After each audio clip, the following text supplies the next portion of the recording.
What's good? What's good, everybody, man? This is your Detroit Lions DSA RoundTable. We in the building and we back and we back and we back from the crazy Thanksgiving Day massacre and Thanksgiving Day miracle because Matt Patricia was fired. So, shout out to everybody in the chat. Make sure all you guys come in here like the video, and I'm gonna introduce the panel.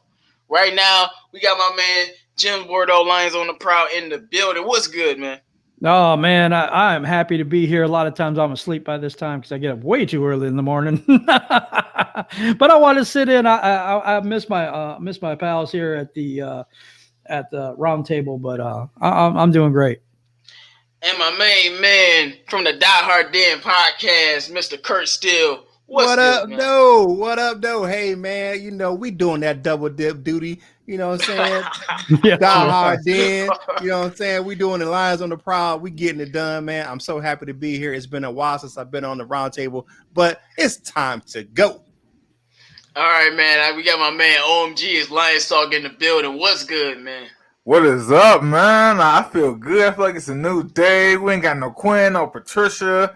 I feel free, stress-free. I'm like, okay, let's get it. Yeah, man, yeah. And we got our special guest today, man. My man Speak Easy Sports, man. What's good, Speak Easy, man?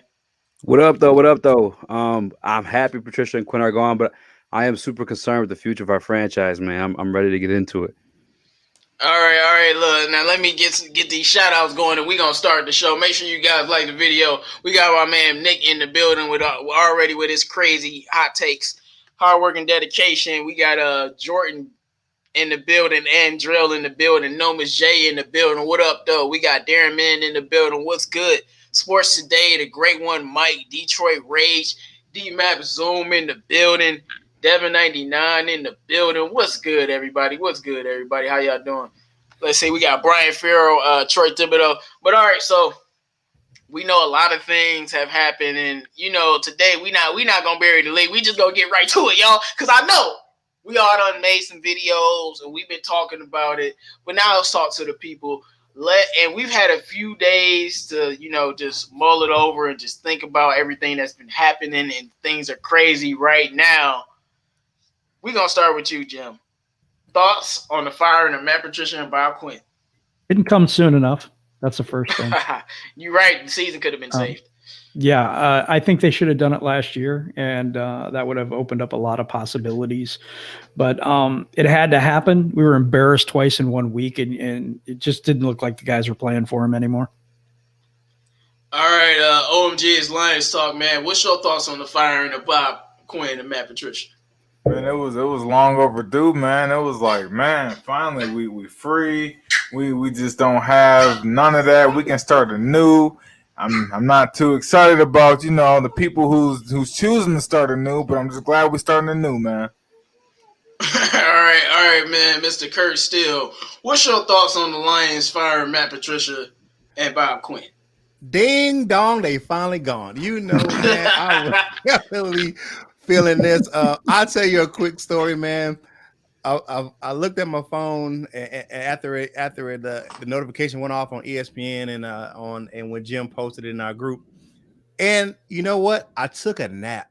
I was able to relax. My mind was actually free to just relax because it was just so stressful waiting for them to fire them after that Thanksgiving game. I was like, they gotta fire him now. So once it did, man, I slept like a baby. I slept like 3-4 hours, man. It was a really good nap. Hey, man, like I said, man, I was too excited. Like I said, he took me back. He had me singing Marvin Gaye. He had me singing Old Tone. He had me singing Ain't No Mind High Enough. He had me singing Old Negro Spirituals from church. I'm like, yeah, this girl like a mom. I'm like, yeah. I'm singing every positive song that I've ever heard in my entire life about things that make you feel good. And I'm like, yeah. I mean, I was just like, yo, I'm just good, man. Like, you happy like something actually happened in your real life type of happy. You just like, it's a great day. If the day was trash, you found that out. You're like, hey, no, this day ain't too bad, man. I've seen worse, I've been through worse days in my life. Sure. This is a good day now that we had that at the end. But Speak Easy, man. What's your thoughts on the firing of Matt Patricia and Bob Quinn?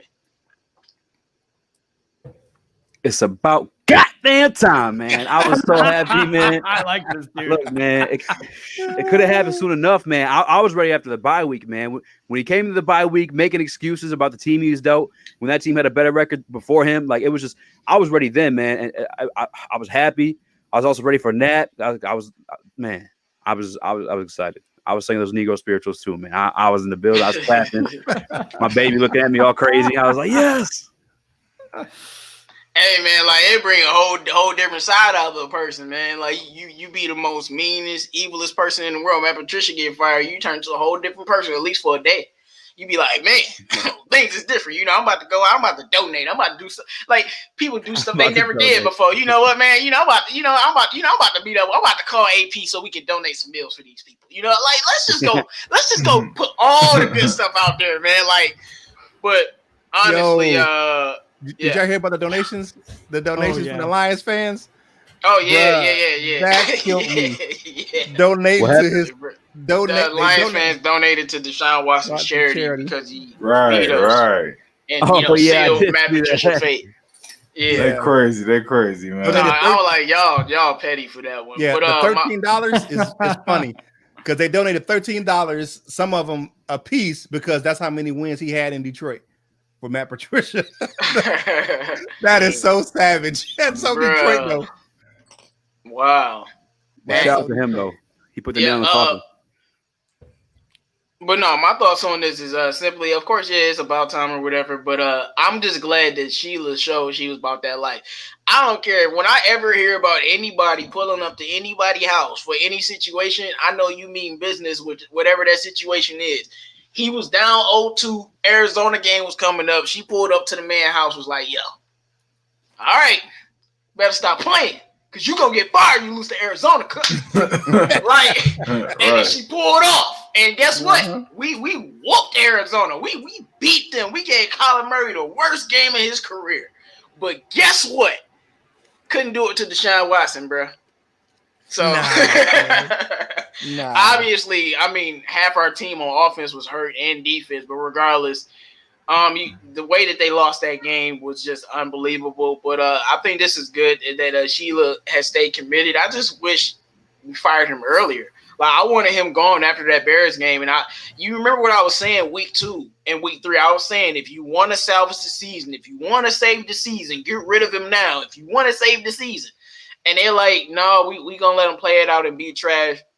My thing is, I don't want any Lions fans being upset about Matt Patricia being fired. He's literally the worst Lions coach we've had in our history. Man, and that's I literally had to say that and let the mic drop. Marinelli? Yeah, worse than Rod Marinelli. Marinelli. Hey, guess how many wins Marinelli got? I can't even remember. He has 15 wins. Dang.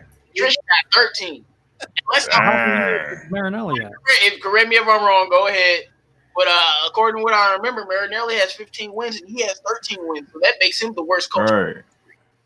And Marinelli ain't got no knees either. Marinelli, no, but and I'm telling you, Marinelli was bad, but Marinelli, I guarantee he would have more than 13 wins with this team. Marinelli was a terrible coach, but he also didn't have. It ain't like he had talent like that, you know. But that comes hand in hand sometimes. But all right, man, we're gonna move on to the next topic. Make sure you guys like the video. We got 36 people in the chat, only 15 likes. So make sure you guys like the video. I ain't broken up about it. Come on, man. Stop joking. Come on, man. Everybody wanted Matt Patricia gone. And So moving around, we got Lions fans sipping Kool-Aid. We got Lions fans ready to tank the season. We got Lions fans ready to destroy the team. Y'all all over the place with all of these crazy, idiotic ideas. Instead of trying to stay focused, take a deep breath, and focus on next week's football game. But speaking of next week and the rest of the season, if Darrell Bevell turns it around, goes 5-0, leads us to the playoffs, I won't even talk about a playoff win yet, because if he get that, then oh my. But if he just does that, does he deserve a shot at head coach? And I'm gonna start with you, Kirk. He deserves an interview. That's about the most that I give him. Unless he really has to turn the team around. I'm not really a big proponent of him, but if he doesn't turn the team around, there is no really use for him to be the head coach. Okay, I was corrected. Marinelli won 10-38 in 3 seasons. Good Lord. Yeah. Woo! Yeah, that's what I kinda So, thought. okay, I man, didn't Patricia, remember exactly. my what it fault was. for disrespecting you. You only the second worst Lions coach ever. Congratulations. He's got That's the me worst. clapping for you. He's got the worst attitude ever of a Lions coach. Big facts. Come on, man. Wait, that is crazy, man. Oh my goodness, so pitiful. 13 wins. Oh my goodness. But anyway, Jim, what's your thoughts about Darrell Bevel? If he starts 5-0, does he deserve to be the head coach? No, he doesn't. The reason is because we got to bring in a new GM, and the new GM has to bring in his guy. And if his guy is Bevel, great, that's fine. But if his guy is not, totally understand. I don't think Bevel has any chance to be our head coach next year. Not any whatsoever. Well, no matter what he does. I mean, well, I won't say no matter what he does, because then you Yeah, go into I really do. I don't think so. So if we won the Super Bowl, he ain't keeping the job. Well, man. Okay, that's why I said, like, you know all that now. no matter what he does, you know. Yeah, but you know short of all a miracle. Of course, we're not doing that. I ain't crazy. But come on, man. Speak easy, man. What's your thoughts on this? No. I'm like my man said in an interview. I'm saying he'll earn a point for something he really wants. But other than that, no. I'm good on this whole regime. I respect like what he's done. I know he's won a ring and whatnot in Seattle, but I just want my hands off this regime completely, bro. I just want to start over fresh. Okay. What's good, Marcus Willis? What's good, One Pride 40? What's good, Luke G? Oh my gosh, 5-27 in 2 seasons. Hey man, he didn't get a third year. So Morningwig is the worst. But ain't none of them had Darius Slade. I forgot about him. Not Morningwig. I forgot about him. M&M's. Yeah, he was. Well, like I'm saying, Patricia had Awful. way more talent than all of these guys. He was coming off a consistent 9-17. So there ain't no excuses. He's technically the worst if you go by the amount of talent, because these guys, I'm pretty sure the Lions were garbage before they got there. Like Patricia was taking over a team that 9-7 back to back, 11-5, and then they went to the playoffs. So yeah. But it's good to have context. So Patricia, you I still say you number one. I'm sorry. I can't. But all right, OMG, man, what's your thoughts about Darrell Bevel? If he goes 5-0, leads us to the playoffs, should he be the head coach? Man, I mean, I have a crazy theory that Bevel was throwing games on purpose. You know, because if you look at his track record, Bevel has been consistent. A consistent play caller. And he just came this season, man. I don't know what the hell he was doing, man. So I think he wanted Patricia out of there too. to be on the real, I don't think he Your ass got to go. Yeah, for real. I mean, check Bevel's track record, man. When he called the plays, man, has he ever in his career done this? Hell no, he ain't done this. So I'm like, oh, he want Matty gone. You know what I'm saying? So I mean, Bevel is not my first choice a head coach, not even my second or my third. But I mean, if he does decent, I mean, he's worth giving a look to. But he would definitely be somewhere like 4th or 5th, or you know what I'm saying, on the list. So yeah. Yeah, I brought up this question because we got people like my man Def 99 that feels like this. He says, no way you can tell me Bevel gets 4 or 5 wins with a tough upcoming schedule and he shouldn't say the head coach. I mean, yeah, we have a murderer's row schedule. And if he won all 5 games, that would be something special. We would beat the Titans for the first time in our history. I mean, we would do impossible things. Beating the Bucks, it would be a miracle. Literally. Would it be really though? But would it be really? Because we always beat the really good team. We always beat the good teams and lose to the bad team. No, it would, because even if our team was where we should be, this would be a murderer's row.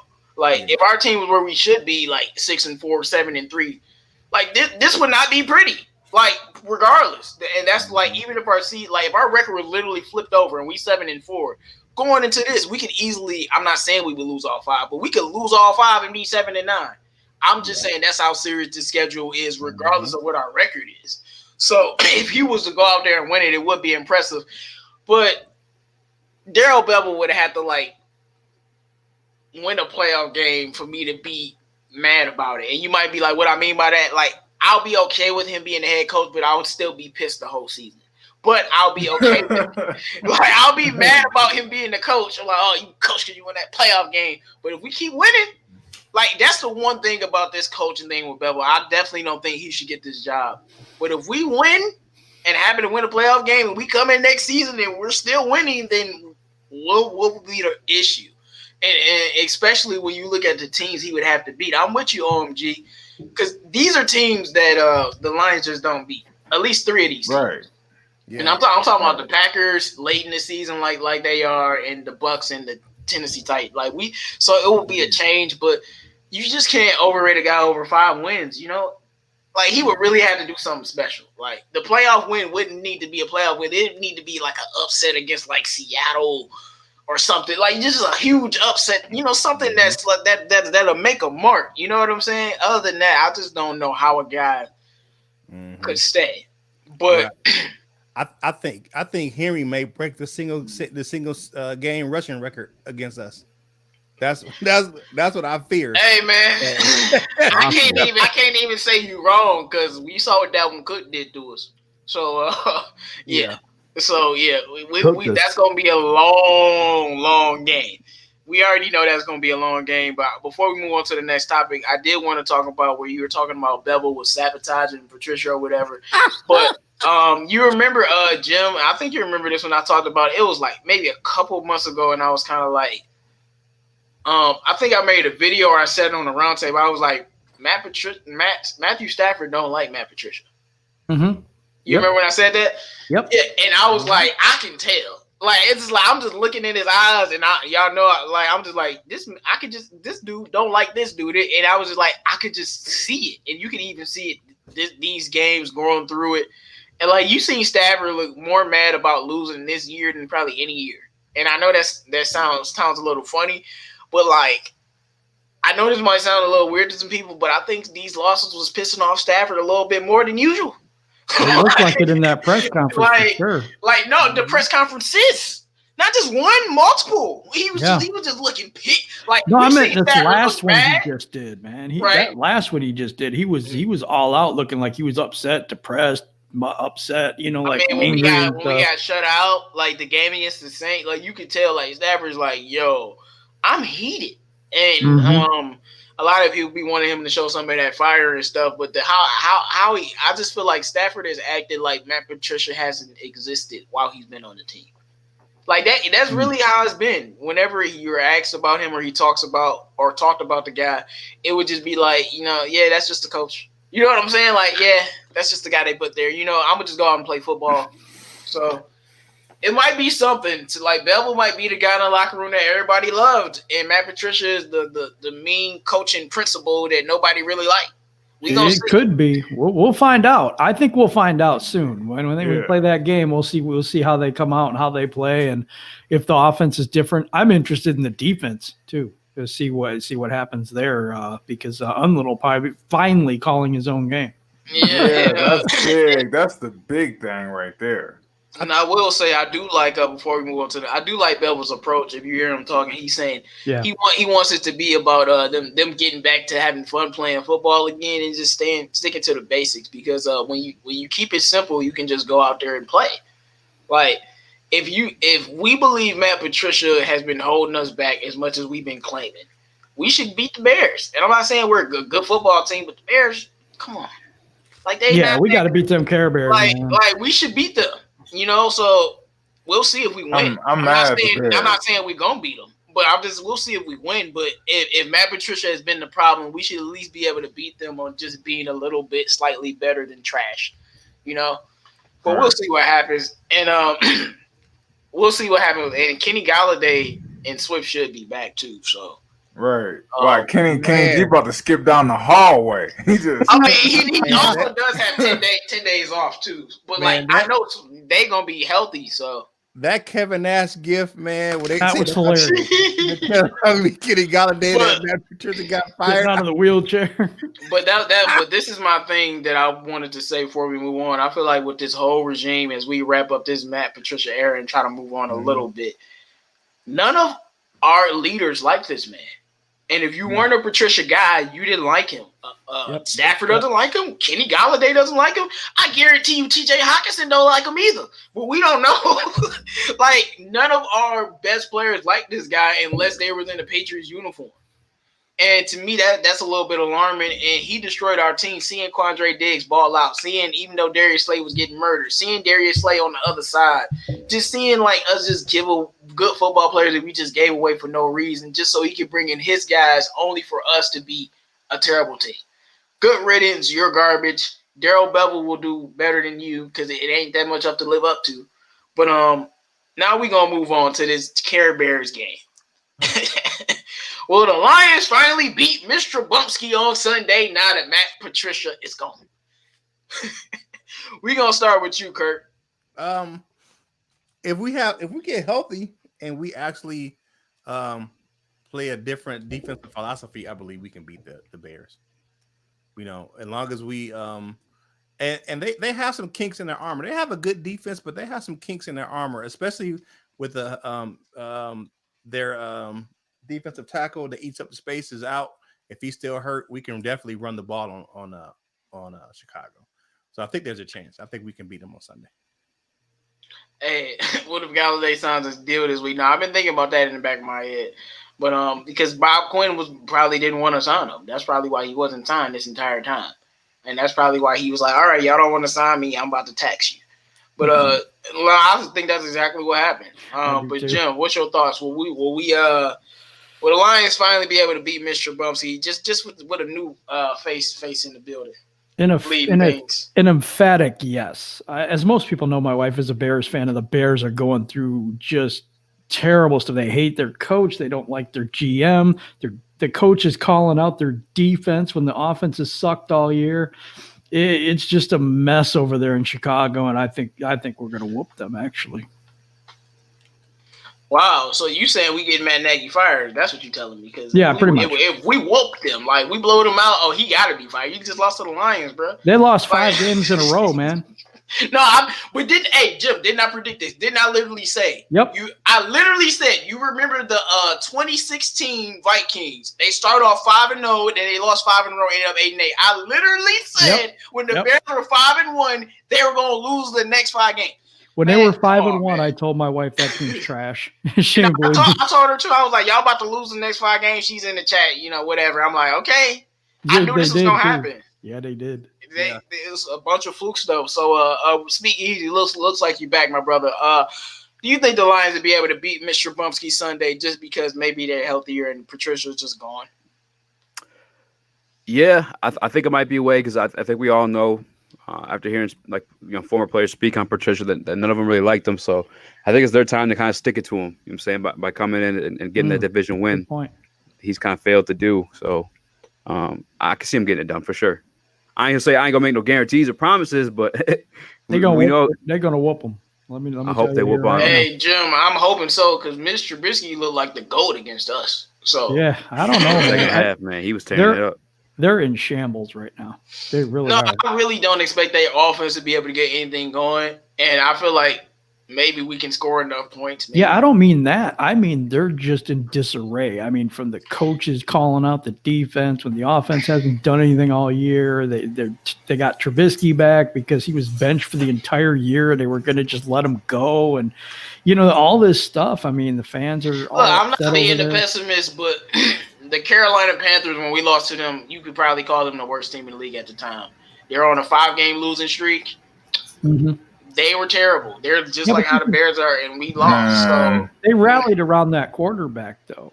I think, but there's just so much internal stuff with the Bears. I do. Hey, I'm hoping you're correct, man. I need to stump the Bears, man. I need it. I need it in my soul. Listen, the Bears make me sick, man, because I had David Montgomery all year long.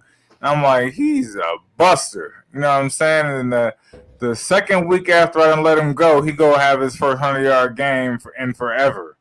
And I'm like, you can, man, yo, sorry ass. Man, because I held on to him for the longest. Like he's the feature back. He has to eventually do something, and he'd just be like 16 rushes for 40 yards and all type of just dumb numbers. And then all of a sudden he went for a buck and some change last game. I'm like, oh, you old dirty mother. All right, so what's your thoughts about will we finally be able to beat Mr. Bumsky? Yeah, we should be. It should be the rally cry. Like we should be, motivated. Everybody should be happy, singing "Kumbaya," telling stories around the fire before the game, singing high school like chants, banging on the bus. You know what I'm saying? Like, so yeah, I think so. You were so good. Like, y'all know me. I'm not picking any games because Matt Patricia has scarred me. But Jim, I said I'm not picking. I'm gonna roll with you, so I'm gonna blame you. That get stumped. You can blame me. That's all right. They're all messed up, and we are like coming out of the grave, dude. It is almost like we had our grave clothes on, and all of a sudden we coming out the grave. No, but I do feel like we've seen it with teams before, though. We've seen it with all of the teams this year. Once these bad teams have fired their coaches, those teams got better, even by how and that's small what I a margin. said. And Chicago's really messed up right now. That's all I have. That's what I mean. I think our guys have come out. You know what I'm saying? They're going to come up, and Chicago. No, I think where we were with Patricia. Yeah, so I don't think I got upset with Darrell Bevel is like, why you start calling trick plays now? Like, and why are you sending Matthew Stafford out on a freaking wide receiver route when he has his thumb is on? No, he was drafted first overall. He paying all his money. He supposed to do everything. He supposed to catch passes. He supposed to throw passes. He's supposed to tackle linebackers. Exactly. He supposed to be out there running routes. I mean, I need to see him looking like Taysom Hill plus Drew Brees and one quarterback. I mean, he need to be catching the ball. He ain't doing enough. Like, that don't make no sense to me. The man got an injured hand. But you want, man, you about to make me snap, Jim. Let's get back to the show. Better get back to something else. Let's get back. Here you go. He about to rev it. I'm revving him up, man. I'm revving him up. It's just like, wow. I mean, it was a great play, though. I mean, it was a great play, but that's what I'm saying. Wow, where is it? I need to see more of that. I expect the offense to look a little bit fresher, and I do expect the team to be energized. When football players know they're in a team in a state where things can be blown up, not players are playing for contracts. You're playing to feed your family. So I think the players will be playing hard. And if Golladay and Swift are there, we will definitely win it. So I'll put it like that. If Swift is just there, I don't know, but it should be a very interesting game. All right, let's move on, man, before Jim get me all revved up and I start spazzing on Darrell Bevel, because Darrell Bevel has been so trash this year that we going in on Matt Patricia. But Darrell Bevel has been garbage. Don't get me started. The man called a keeper again. Don't get me started, man. If I see another keeper from Darrell Bevel, I'm telling you. Or another RPO with Stafford. Like, oh my, just stop it. Just stop it. Okay. This is something that we was a little bit talking about, so we'll go through this question a little bit quickly before moving on to the next one. Do you expect the Lions' offense to look different now with Bevel as head coach? Like I said, we were just basically discussing this. So, Kurt, what's your thoughts? If you look at his presser, they asked him if it was Patricia kind of holding the offense back, and with the different. As far as the game plan, and he said, yeah, we'll see. I think that he's going to open up the playbook. I think so. I think he's going to. If you look at the way he called plays last season compared to how he called plays this season, I think there was kind of a little bit where Matt Patricia may have locked up, won't let him out. Oh, handcuff Darrell Bevel. I think he handcuffed him. I think he was like, well, this is what we're going to do, and this is going to be the game plan, and these are the plays you're going to. You're going to script and I don't think that he gave him a fair shot. So I think he's excited to take over the helm and do the things he wants to do. So I think he's going to open the playbook up. I will say it's very interesting to say if somebody says, was he holding y'all back? If he wasn't, wouldn't you just be like, no? Uh-oh. Is that the bus backing up? Nah, wouldn't you just be like, no? Like, and that's what I'm saying with Daryl Bevel. It's very unusual to me that he just was like, Somebody's that's my smoke detector. That's what it sounds like. But all right, OMG, man, what's your thoughts, man? Not really. I think Bevel will take a few more shots than they have. But I just think it's gonna be a run first offense. I said this all off season, and I had a little resistance from those thoughts, but from a few people, man. But I've said it all along. He's trying to make this a run first team and throw off a play action. And so he might do a few more play action and a few more deep routes, deep post routes and stuff like that, man, deep slants. But I think it's gonna be the same offense, man. It's gonna take a few more shots. Okay, dang, we got the dogs in the background. Everybody just having fun in the background today, man. Well, I thought that was the Brinks truck backing up for Kenny Golladay is what I thought it was. Hey, Kenny Golladay. Hey, easy sports, man. What's your thoughts? Do you think the offense will look different now with Bevel as the head coach? For these next 5 games, yeah, I think it's his opportunity to showcase himself, both the other teams and obviously the Lions too. We're the market for a head coach, and this is his time to shine. So we'll definitely see him. Plus, we got nothing to lose, so I definitely expect some crazy trick plays. I mean, they already had Stafford trying to catch passes on Thanksgiving, so he might do some crazy stuff, man. I mean, it's his time to shine, his time to do whatever the hell he wants and showcase himself for other teams as well as us. I remember when JBC knew what was his last game and we shut out Green Bay. That game, JBC was just calling stuff I had never even heard of before. I mean, that was a game where Matt Prater threw a touchdown. And I just feel like that's what Daryl Bell was about to do. He about to pull out every trick play he done ever thought of, and he's just like, we just gonna do it. And I think it is gonna open the offense up, and it's gonna be a gift and a curse because I think the offense is gonna look better and exciting, and it's gonna make some Lions fans, win or lose, want to keep Daryl Bevel around at least as OC. But if we get in a new regime, I don't think that's gonna happen. But they might keep Bevel if he's that good. But I don't know if he can be that good in this short amount of time to be able to do that. But I definitely expect the offense to change up a little bit. But I don't know, man. He's in love with my man Adrian Peterson, as Donberg says, run first with senior citizen Peterson. So if he's still gonna do that, then I don't know. I just feel like Patricia was telling him to do a lot of things, and we'll start to see some change because I felt like in the beginning of that Thanksgiving game, Bevel was handcuffed, like I said, locked up, won't let him out. And then after they start getting blown out, then Patricia was like, all right, Bevel, you can do whatever you want to do. And then we start doing whatever we wanted to do, and it was working. So I think it will be a difference in that area for sure, man. Let me see. We got to keep Kenny, G, and Swift. No doubt about that, man. Did I get everybody on that question? No, I didn't go. All right, go ahead, Joe. You think the offense is going to be different? I do. I think there was some in the press conference. You could see where he said, "We'll see," and then he gave a little smile, like it almost looked like he was held back a little bit. We'll see how it goes, though. We'll have to see what the offense looks like. But if he calls another RPO with Stafford, I want to kill that dude. I'm serious, man. Stop it.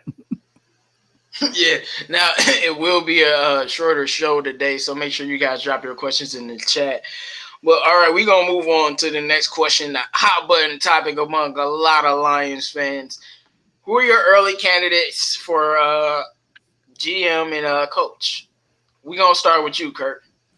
Early candidates for me for coach and for GM, I would say the coach right now, I got two guys. I got Robert Saleh out of San Francisco and Eric Bieniemy out of Kansas City.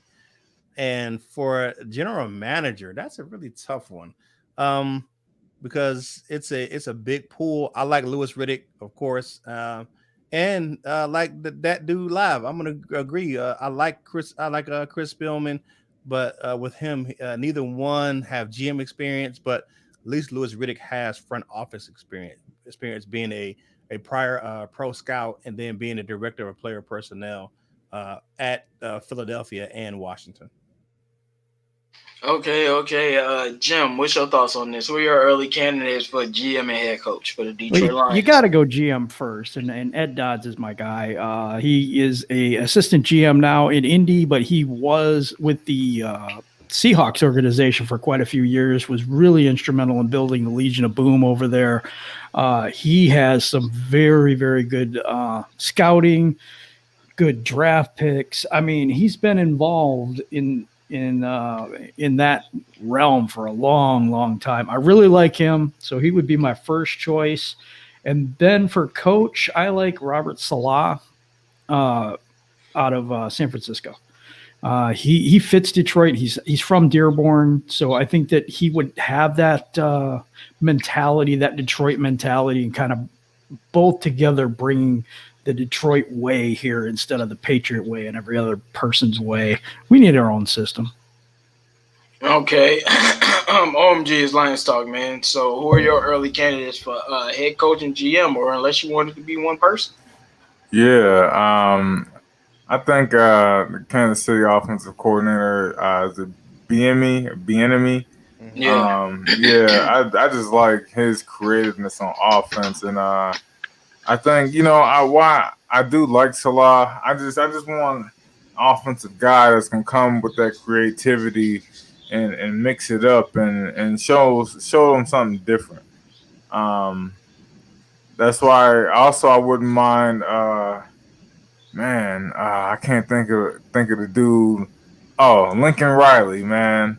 Mm-hmm. I know. A lot of people don't like when you go to the college realms, but man, I think Lincoln Riley would be a good fit too, man. Just that offensive scheme, man. Just somebody that's going to change it up. Because if you think about it now, the NFL is more leaning towards college. The more to spread it out and you know what I'm saying, and the quick hitters Right. and the going. So I just think now is ready for that college dude to come in now more than any. So I wouldn't be against that, man. And GM, man, it's that I'm gonna wait on, man, because right now it's a lot of he could be good, but I really want somebody with experience. Like I want a GM who's had GM experience, not who's been in the organization, who's been an assistant. I want somebody who's been a GM before in many organizations, so they can get this together. Because the Lions, one thing they don't need a search party and the NFL to help them find a GM. And nah, man, we just need one. You know what I'm saying? Hey, man, that's how we ended up with Bob Quinn. Yeah, the NFL gonna set us up. Yeah, so I've been seeing a lot of people in the chat and listening to you guys, but I do like Louis Riddick as a GM, but I like John Dorsey the most. He does have experience, and with these GMs, look, no GM is perfect. I'm sure Bob Quinn might actually get another GM job. I don't think he was that terrible, at least at drafting. He was up and down, but free agency is where he lost me. So when I'm looking at it, you already know me, Jim Harbaugh. Give him the whole job, let him do it. It's the NFL, it's not college.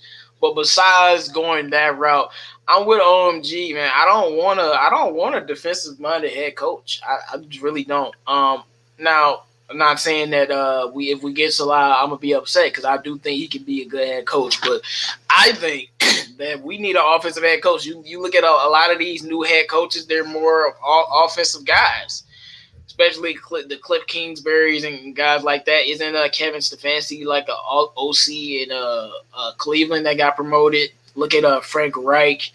You just look at all of these offensive guys, and that's where the league is going towards. And when I'm looking at Eric Bieniemy, I definitely think he's a good choice. But I don't know about bringing in a head coach with no experience. I really want a coach with some experience.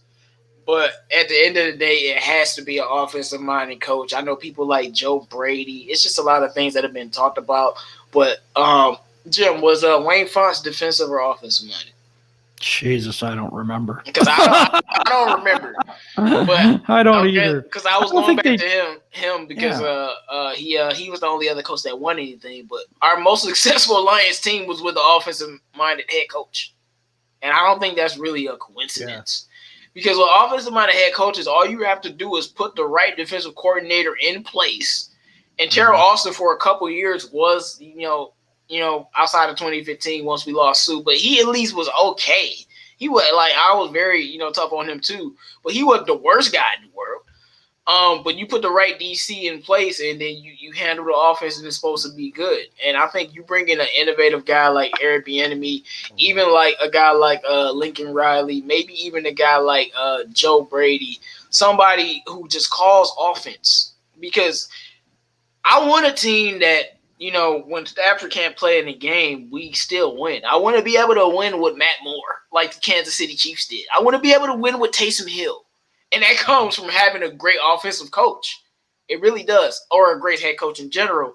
But mainly it seems like that's how I work. I want to be able to put David Blau and be confident that David Blau could go out and beat the Washington Redskins. You know what I'm saying? I want to be confident that I can put Chase Daniel in versus the Panthers because I'm like, let's Stafford rest. We can just throw the backup in there for a game. Let him chill. That's what I want, and after Stafford's gone and you have a new quarterback, I want him to be with a guy who's going to put him in the right situation. So a defensive coach, Saleh, it'd be great. I don't have no issues with the guy. We need an offensive mind. I just really think we do. But speak easy, man. Who are your early candidates for GM and coach? For GM, I like Ed Dodds out of Indianapolis a lot. I think they had a situation where they lost a franchise guy in Andrew Luck, and you expect them to be in our position, but no, they're not. They're vying for a playoff spot in a very tough AFC. So I think that they know what they're doing up there in that front office in Indianapolis. Man, I definitely trust what they got going on. Been consistently drafting guys in defense, and remember too, they have a lot of cap space as a team. And they've never really signed any big free agents. You know what I'm saying? And they're kind of just excelling off of low key, signings here and there, and obviously really well drafting. But other than that, man, head coach, man, we got to go offense, man. I think there's a big question in Detroit now that the owner kind of stuck us with the future of Matthew Stafford, and he's getting up there in age too. And, his contract's almost up. I doubt he's going to want to stay here, whether we usher him out via trade or he leaves himself or retires. So I want an offensive coach who's going to be able to develop a quarterback. And like you said earlier, J-Mo, that's the way the league's going. It's offense. You look at the bright young minds of the league right now. You're looking at Sean McVay. You're looking at Kyle Shanahan. These are all offensive guys. I like Eric Bieniemy. I don't know about a head coach just because he coaches under one of the greatest head coaches to do it. Andy Reid has always had successful offenses, even back to when Alex Smith was a starting quarterback in Kansas City. So I don't necessarily credit him or give him the credit for, having an offense with a fantastic quarterback in Patrick Mahomes and a really, really great receiving core too. Like they have Sammy Watkins as a number 2, and he'd be a number 1 on any other team pretty much, So but he does call some of those plays though. And I'll give him that, you know what I'm saying? But throughout history, Andy Reid's been that guy. Has a good coaching tree. So it's not really any coaches that comes from Andy Reid that don't turn out to be good, especially offensive guys. Mm-hmm. That's for sure the one turn on. It just makes me nervous a little bit. You know what I'm saying? Because I know Andy Reid's a big part of that there, Man, I understand, but he's calling them plays, man. Eric Bieniemy is a great play caller. Andy Reid is there to coach the football team. The other thing too, though, other decisions. Look what he's playing with, man. You got Patrick Mahomes, Tyreek Hill. I mean, look, we don't have Tyreek Hill, okay? Who've I always been. Sammy Watkins is a number 2 receiver. We don't have that team, but we got some stuff over here, and you can build on what we have. It's not like you got TJ if you keeping the team. Regardless, you got TJ Hockinson, Stafford. You have Golladay if you're gonna sign them. Those are cornerstones. You have DeAndre Swift, another cornerstone. You might not want to keep Marvin or Amendola. Might not want to keep Cephas. You can get rid of all of them, even though I like Cephas and I want to keep Marvin. You can get rid of all of them, draft a couple of receivers. Now your offense is set. What's he going to have a problem calling plays? Our offensive line is getting better, and I think next year it might actually be elite. So our offensive line will be solid. So on offense, at least for Bieniemy, he shouldn't have that much of a problem. Of course, he's not with the Chiefs, an organization that's way better than ours. But That's on what I'm saying. offense, at least, he shouldn't have any issue calling plays. It's Like, a lot over we don't there. got, we don't that like, makes we him don't look have good, what they though. have, but we still have a lot of great skilled players. Right. You know No, for what? sure. I'm just saying he might look a little better than he is because of what he has. Well, of course you're gonna look better when you have that receiving core, but Yeah. And I don't think it quarterback. don't take away from your play calling.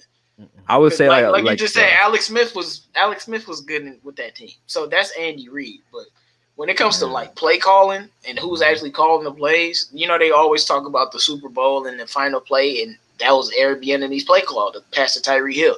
Yeah, the man has Tyreek Hill. I told people about Tyreek, now y'all late. I was like, man, this man the fastest dude in the league. How he not a top 5 receiver? Come on. Oh yeah. But that's another man. Hey, we had a debate about the top 5 receivers. A lot of people didn't have them in there. But What? yeah, hey, it is. I mean, because that's very opinionated, Are you guys nervous about the top future five of Stafford? rotate from game to game. Nah, we gonna get into it. But all right, Burrow wishes he had had our line at the very least. Damn. Hey man, not laughing at Burrow. I'm just laughing at the fact His that knees were set. I feel sorry for Burrow, man. Like we've seen this happen to our QB, not be able to make it through the season because your team sucked. You just got drafted to a 1-15 team. Like, yeah, it sucked. All right, a couple more questions for you guys, and then we gonna get out of here. Hold on, J-Mo. There's a name I left off the list for the GM, and this guy is not getting talked about. And his name is Rick Smith. You know who that guy is? No, I do not. He's a former general manager of the Texans, and he went on a leave of absence to take care of his wife who had breast cancer. I and remember they that. pushed him out of the organization. This guy, Yeah, that's how Bill O'Brien got the job. This guy drafted J.J. Watt, DeAndre Hopkins, Deshaun Watson, Jadeveon Clowney, and Mario Williams, and signed A.J. Boyer and Arian Foster as undrafted free agents. That guy knows how to evaluate talent. That's a good one, Kurt. Yeah, that man, Houston. Don't give me. They give me a headache just thinking about what Bill O'Brien was doing there, man. But yeah, he actually did end up becoming the GM because of what the hell. I did hear about the story. I just never knew the GM's name. Yeah. But all right, with the no, we already talked about beating Jaromski. With the Lions' new changes, how should the Lions build this team the next 2 years with Stafford on the contract for the next 2 years? So are you building around a young QB and letting him sit? What do you want to do with the team? Do you want to be Sheila, leave it up to the coaches? Or what do you think they should do for these next couple years? We're going to start with you, Jim. What do you think? I missed the question. Go ahead. Oh, with the new changes, how should the Lions build this team? New changes mean Patricia's gone. The next 2 years with Stafford under contract. I think we have to build the lines out first. I think we got to finish our offensive line. I think we need to revamp the front seven of the defense. I really think we build through the trenches first, and we do need to draft a quarterback to sit under Stafford. I know a lot of people don't like that idea, but I think learning a new system and watching how the other quarterback who's seasoned just carries out his professional day. You know what I mean? Just learning under somebody. We've seen that with Aaron Rodgers under Favre. We've seen it over the league. You don't have to get somebody that can come in and start right away. You don't need that. I don't think that's necessary, but I do think it's necessary to rebuild that defense and start with the defensive line, the front seven. The linebackers are crap, so we need to rebuild that. The offensive line isn't quite complete yet. I wouldn't mind getting another offensive lineman or two in here to compete, and then let's develop Logan Stenberg and see if he can take that right guard position. And we need a right tackle too, because Big V is not the answer there. That was the dumbest move. I swear I hate Bob Quinn. I'm like, you just an idiot. Like, you get Big V $50 million and you let the better guy get a cheaper contract. He's just an idiot. Yeah. But like Bob Quinn, free agency. Oh man, like only thing he ever did was get Anquan Bolden and Marvin Jones. I feel like, and Romeo Okwara. I feel like. So, all right, Sweet Easy man, what's your thoughts on this whole topic, man? Man, this one goes deep, man. I think, and I know a lot of people don't want to hear this, man. A lot of people who are in love with Stafford, have been in love with Stafford the past couple of years, do not want to hear this, but I think it may be time to get a completely fresh start here in Detroit, man. At 32 years old, Coming up on back injuries and stuff like that. It's with him too. I fear mentally he may not be able to sit through another being sold another rebuild. Like it's gonna be a tough sell on the Lions' part to tell him like, oh, here we go again, like for the fourth time. You know what I'm saying? Like it's gonna be tough for us to sell this to him. And he's done nothing but lose. He's been a victim of criticism. His wife's been very unhappy these past couple of years. So I think it's time, man, to especially coming with a new coach. Get him someone he can build around, because the league's changing, man. I don't know if you guys notice, a lot of these quarterbacks are leading these teams can run a little bit, and we don't have that with aging Stafford, and I think it's just a tough sell for us as an organization to keep him here. It's just kind of like in a relationship, how many more times you be getting second chances now? You know what I'm saying? It's at some point you gotta realize it just doesn't work, and it's tough, man. I don't know who's gonna be the right person to come and do that. I think we just have to build our teams completely like fresh. We're going to need a really good GM though, man, because we're not going to have a top 10 pick in the draft. It's looking like, or just maybe outside of that. And we got to figure something out, man. I don't know if Stafford's going to be here these next 2 years. No, I mean, if you look at his contract, he at least should be here next year, if our new GM, oh my gosh, I don't even want to talk about it. It's 30, almost 20 million in dead cap. If you give that's just dumb. But all right, OMG, man, what's your thoughts on this? Look, you already know where I'm going. Okay, I'm not so sad as my man Speak Easy. He can go today, really. I've had enough of the whole thing. Like him, he can take Don Moore back with his ass. Like they all can. You know what I'm saying? I'm ready to start afresh, anew. Like, I don't want none of the old nothing. I'm ready to start a total new beginning. I don't know why people keep wanting to hold on to little parts from other GMs and no, man, just let it go. We ain't want to play. So you want to get rid of Ragnow, and you want to get rid of? No, I'm not talking, man. I'm not talking. See, I didn't say nothing. I was saying anything about Ragnow. I'm talking about. You said everybody. You said everybody for the past GM. I'm talking about Matt Stafford, man, and Don Moore back. Just go, man. It's like it's time to start anew. It's like stop trying to hang on to. You know what I'm saying? To little pieces, and we're trying to hang on to pieces, and what has it done for us? What? All right, man. I'm trying to go on to a good quarterback. I'm not saying nothing about him being a quarterback. Don't disrespect Stafford by mentioning him with Dow Muleback. Listen, I'm saying I'm not. Come on, man. You can take it out of context. I'm talking about all the old people from that first regime. It's time just to wipe the slate clean, man, and just start fresh. That's all I'm saying. Start fresh. Don't, you know what I'm saying? Just start new, man. That's it, man. That's all I want. Is just for us to get a fresh start. This what I don't get. Aren't we gonna start new 3 years from now when Stafford's probably not on the team? What y'all in the rush for? Y'all so in a rush to go 0-16. Like I just don't get it. It's not that. It's just that. Why can't we start anew? What are we holding on to? I just told you. We'll be starting anew. No matter what happens in 3 years, we'll be starting anew. But you want to be, like I said, you in a rush to go 0-16, and hopefully you get another Trevor Lawrence, then good for you. Because I want a playoff game, man. We don't want a playoff game or division. What is you holding on to? We ain't won a playoff game since 1991. Exactly. Bro. So what was you holding on to? Like, you know what I'm saying? So we should just got rid of Barry too. What was you holding on to? No, I'm talking, man. You should got rid of Calvin too. What was you holding on? What are you talking about? What are you holding on to? What are you talking about? What are you talking like? But if you want to move on, cool. But my thing is, I have no understanding why Lions fans are in a rut. It's like y'all want to get rid of Stafford now so we can suck. I don't get it. I would rather build the front seven for my next quarterback, because I want a quarterback that doesn't have to carry the team. And I'm sitting him behind Stafford for 2 years and then seeing where the team is, because the front seven is the problem with this team. I'm drafting defense first round. The front seven, if you fix the front seven on this team, the team is pretty solid.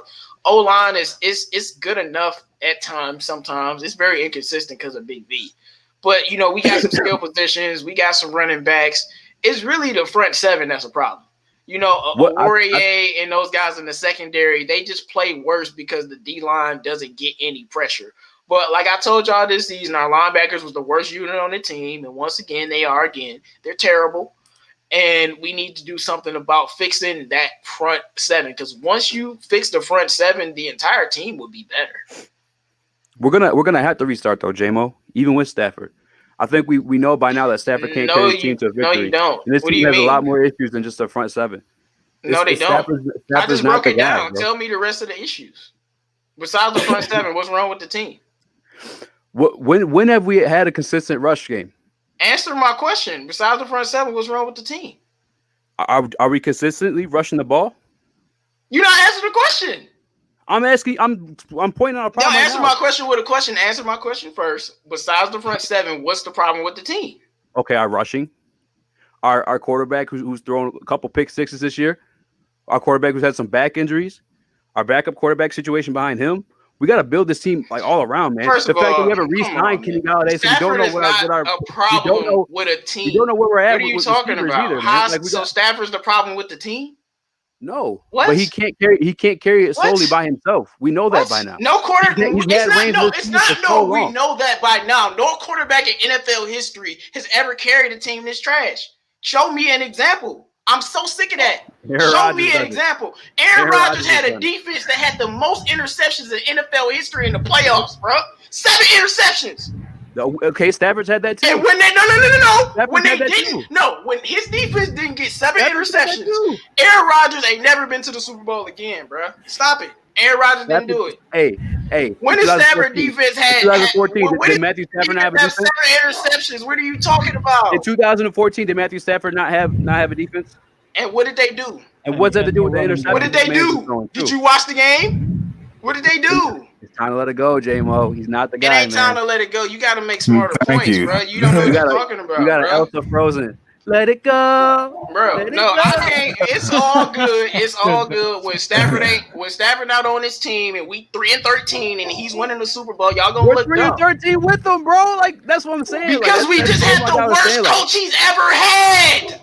But by this amount of time, you got rid of the best coach he ever had and gave him the worst coach, and you still blaming Stafford. Start, bro. He's not. Come on, no. Please tell me, how do you replace Caldwell with Matt Patricia and it's Stafford fault? I want to hear it. I didn't say it's Stafford. I'm saying there's a whole mess. You saying he's not the guy. You literally took a good to okay coach and replaced him with a guy that's the worst in history when it comes to blowing leads. You cannot blame Stafford. When we had that coach benched Matthew Stafford at one point. When we had that coach, we were competitive and we were winning games and we were building towards whatever we were trying to do. We just regressed because Bob Quinn did one of the stupid moves in Lions history. You brought in Matt Patricia. 13 wins. Come on, man. But that doesn't make Stafford the solution for this team, though, man. He is the solution. He's not the reason we're not winning, bro. What are you talking about? He touches the ball every single play. He could check and make audibles at that line anytime he wants to. I'm not saying Jerry he's the sole problem. already done told you they don't allow players to call plays, bro. Speak easy. Not the problem. They do whatever they want. You say he's not. Then who the answer, bro? Who do you want? Who do you want? I done been with J-Mo about this forever and not gonna change his mind. There's no point. It ain't nothing about y'all not making no concise points. Y'all got nothing to back up what y'all saying. Y'all just ignore everything. We got 12 years. I said no. I asked you what was wrong with the team. And you said Stafford in the running game. DeAndre Swift is a freaking stud. That won't be a problem no more. And then you said Stafford. You did say Stafford. You said the running game, and then you said Stafford's not the answer. I said we know by now. I said there's a lot of issues with this team. A lot more than that front seven. There's a rushing game as well. We don't know what our future is with the receivers. We haven't re-signed Kenny Golladay. How can the people expect a guy to carry a team with the worst rushing attack in the history of the league and the second worst defense in the history? We know what he is at this point, though, J-Mo. He's not the answer, though. At this point. Oh, my fault. My fault, bro. He ain't perfect. That's what you're telling me. He's not perfect. No, it's not. It don't hurt. He's not the answer would mean that he's the reason he's not keeping us from winning games. The team sucks. You just have when you throw a pick six, you're automatically giving the point the team you're facing. Like you're putting yourself in the hole in so many more ways. Like what do you mean? He's not perfect, guys. Like he's not. Okay, he threw a pick. Like Aaron Rodgers threw 2 pick sixes in the same game. Everybody throws a pick six. What are you talking about? Like I'm saying, like we got to restart everything here, man. Like, And I'm saying, why are y'all in a rush to go 1-16? Because what are we doing? You are talking like scrappy-ish with this team, man. We're not good. We're not good because of the head coach that we just fired. That's why. That's why. That's why. That is why. It's gonna take some more than coach. It's gonna take some no, more than no, it's coach, not gonna take more than coach. Coaches is the most important thing in football. All it takes is a good head coach. Sean McVay literally had the same roster as a 4-12 Jeff Fisher. The next year they won 11 games. The other thing too. No. Let me finish. Guess what? The other thing with the same roster. With the same roster, Jared Goff played. He played with Jeff Fisher. Young quarterback. He played with Jeff Fisher. It looked like hot garbage. Got Sean McVay with the same roster, and they won 11 games. All they did was change the head coach. Does Sean McVay have a new quarterback to mold? Do you have a nice young quarterback to mold? What does that have to do with them winning games? Because older guys like that, they get stuck in their ways, man. That's why you see issues. What are you talking about? They get stuck in their way. What are you talking? What? They get stuck in their ways. What do you mean that they has? This is what happens. What does Sean McVay having a young quarterback to mold have to do with him leading the Rams to wins? What? You sound crazy. That's an absolute perfect. It don't matter what quarterback he had. He could have had a lot of quarterbacks. Every new offensive-minded coach would love a new quarterback to mold. Like, what do you mean? Yeah, I'm pretty sure a lot of coaches would love a guy like Stafford. What are you talking about? Hey, J-Mo, look at the comments, man. Look at the comments, that's because man. Dr. Detroit is a hater. He been hating since the beginning of the stream. And look at go back through and look at all the comments, man. Like, you gotta understand, like. I don't need to look at the comments. I don't need to look at the comments. Y'all Lions fans. Y'all Lions fans. It's time to let go and let God. J-Mo, let go and let God. And I'm telling y'all, and Jim will tell you, he's been a fan for 40 years. When we let go, we are going to be so fucking trash. I kind of agree with that in a way. We're going to be. No, let me finish. We're going to be right now. We've been trash with this man. We won more games with him than any other guy, so I don't want to hear that. We're going to be so trash, and Stafford going to be on another team winning, and y'all going to be looking stupid. And I'm going to come on here every day and clown y'all because that's exactly what's going to happen. That's why I say I don't know why y'all in a rush. You need to sit a young quarterback behind Stafford and build a damn team before you do something stupid and leave that new quarterback to be injured like Joe Burrow with his knee broken in half. You saw what happened to Stafford first season, injured. Y'all just want to throw another guy and throw him into another trash team. Y'all think he gonna make goal out of shit. Actually, I want to do that. No quarterback has ever made goal out of shit with this team but Bobby Lane. Right. When was that? So I don't want to hear that, man. I wanted us to draft a quarterback 2 years ago to get him ready to get him ready. You're not drafting the quarterback when your quarterback is 30 years old and to get him ready, man. That's you know what I'm saying, to get him ready because you go back 2 years ago. I'm not drafting the quarterback. When your quarterback has been in the league for 10 years, ain't won a division title and ain't won a playoff game, it's okay. You're like, okay, let's start to try to mold somebody. You know what I'm saying? But and maybe he's not the reason that we haven't won a division title. No, he might not be, but that's like the easy out. I keep trying to tell you, a new quarterback is not the answer, bro. What did the Eagles do this year? It's not the answer. The Eagles drafted Jalen Hurts. How that's working? Drafting a new guy and developing does not always work. Nobody you know that, right? You know that, right? What is this new guy gonna do? He's not gonna do nothing. Okay, look, he don't want to let go, man. So he don't want to let go. He like that dude with that girl that you just like. Look, she ain't good. He just don't want to let go. So well, I get it. The one question I want to ask. Let Jim talk. One question I want to ask is this: name me the better quarterback than Stafford since Bobby Lane? But you're talking about the past, though. We're talking about moving on. We're talking about the future. We're not talking about the past. No. But Matthew Stafford's the best. Matthew Stafford's the best quarterback we've ever had. Absolutely, 100%. Undisputedly, Matthew Stafford's the best quarterback the Detroit Lions has ever had. Right. Has he been a winner? No, because we haven't built a defense. We haven't built a running game. It's not much to say for the Lions. Know that stuff. Come on. But it's not much to say for the Detroit Lions that Matthew Stafford's the best we've ever had. Running back of all time. Like, what do you mean? Is he a winner? Is he not better than Emmitt Smith? Because Emmitt Smith has he won playoffs. That's when we last won playoff games with Barry Sanders. Yeah, Barry Sanders was a winner. No, he wasn't. He only won one playoff game. Emmitt Smith got multiple rings. Ain't he better?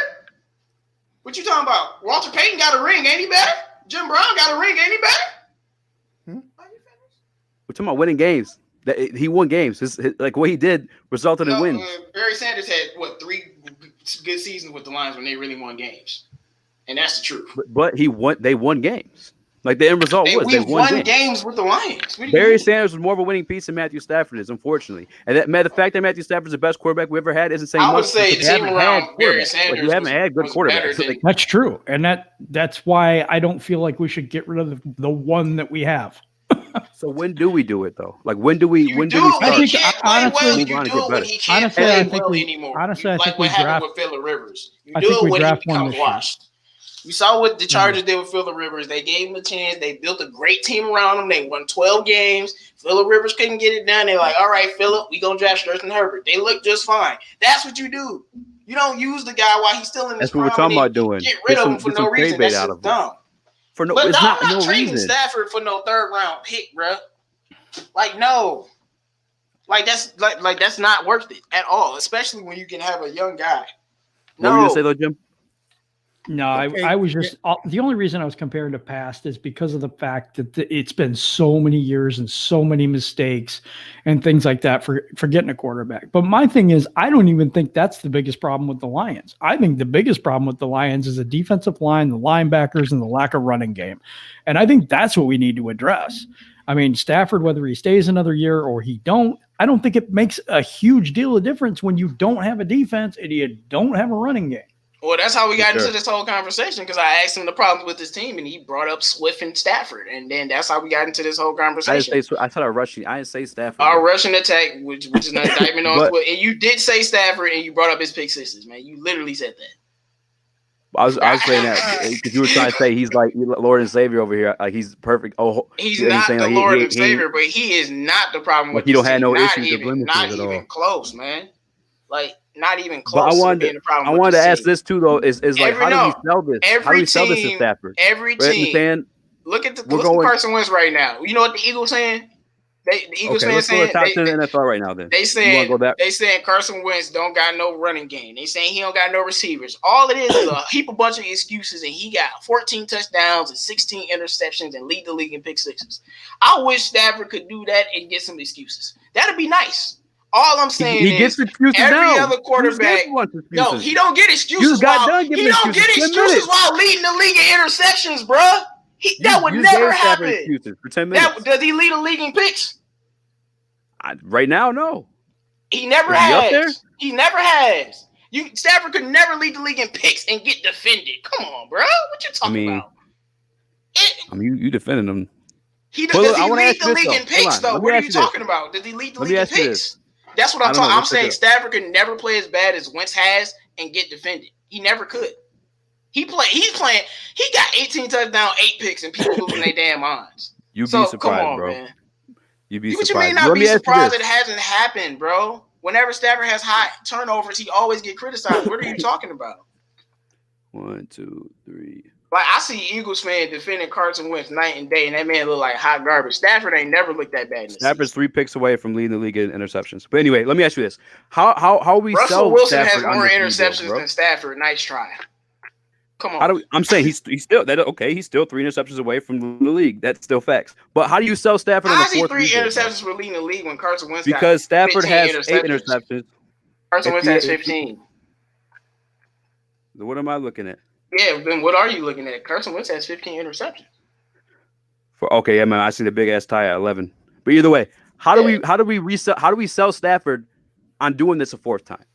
Like, you think he cares to be here again? Like going through another rebuild after being sold that idea? You let him play out his contract and try to build that defense.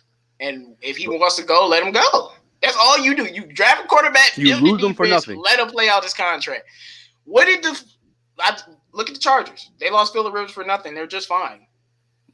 We're not the Chargers, though, man. What do you mean? We're not that type of team. Our organization isn't good enough to bounce back. Just as bad as the Chargers to get a top 10 pick to hopefully get a Justin Herbert. So I don't want to hear. The Chargers didn't do nothing special. All they did was literally let Phillip Rivers walk and draft Justin Herbert. That wasn't hard to do. The Chargers are a better organization than the Detroit Lions, though. But also it speaks to us and how we use draft picks. If you were going to trade Stafford for a draft pick, do you really trust? And that's the thing. We have to get the GM right, because you have to trust the GM to actually use that pick on somebody qualified to be here. Exactly, man. Facts. Okay. Yeah. I mean, all I'm saying is I feel like the results would be the same. You know? Could be. I'm not even saying you're wrong. All I'm saying is, like I said, this GM hire is really important. I think that we need to build the defense and build the offensive line. The offensive line is decent, but it's not complete. You know, we got good blocking tight ends. We should have a good running game coming up pretty soon. And if we can stop anybody, we might win some games. And that's all I'm saying. Like, when I look at that front seven, if that front seven was 2014 front seven, good lord. Like, with TJ Hockinson and DeAndre Swift, now you talking about actually doing something. Mm-hmm. But that's what I'm hoping for. I'm hoping to build this team, and if Stafford leaves, you can bring in a young quarterback that's been sitting for 2 years, and he can have a running back and a tight end and a defense. Like, that's what all these other teams do. Usually stuff can happen like Kyle Murray or Joe Burrow or Baker Mayfield getting drafted. That'll happen. But sometimes you have your Lamar Jacksons. Sometimes you have Patrick Mahomes, who can sit on a great Chiefs team and just come into the league with Tyreek Hill and Travis Kelce and an O-line. Defense was trash. But Mahomes, I mean, he just walked into the room with Travis Kelce and Tyreek Hill. Like, wouldn't you love for our next quarterback to be able to do that? And the defense can play. You got to remember, Aaron Rodgers is getting old. Like, you got to be smart building this team for the future. It's not just about Stafford. It's about this other guy that y'all think is going to, like, take us somewhere. If he wants to take us somewhere, it can't be him. It has to be the team. Look at what Josh Allen has been through. He, like, first season was nothing, but the Bills still won 10 games because of their defense. The next year, got a little better. Now he looks a little better now, but look at that defense. What is he really doing? Now, I'm not saying he's not doing anything. He's playing very well this year, but you know what I'm saying? Like, what is he really doing besides that team? You could put a lot of quarterbacks there, and they would be able to win the same amount of games. That's why you build those dominant defense around those young QBs, because when you don't, it's crazy. It's a crapshoot, man. It's usually going to look like Cincinnati. But let's move on to the last question, and then we're going to take some of your questions in the chat, man. Hey, you gonna let me answer, bro? Yeah. Yeah, I didn't. Okay. Here's my thing, and this is real quick. One thing I really want to do for the Lions is increase the team speed. We've been handicapped with slow ass players under the Bob Quinn, Matt Patricia regime. I want some speed on the team, and we need, especially on the offense in the skill positions, we need some on the outside. We need some speed guys. And besides Marvin Hall and maybe, I know Agnew came up, but we need some guys that can get separation down the field on the outside. So that's all I want. This is my thing. Nothing you said is wrong. Mm-hmm. But if I did the same thing with TJ Hockinson last year, creating separation. I mean, Quintez Cephas stay open. Mm-hmm. Like, it's not speed. And I'm not saying we definitely need more speed. But so I feel like we have players that get open.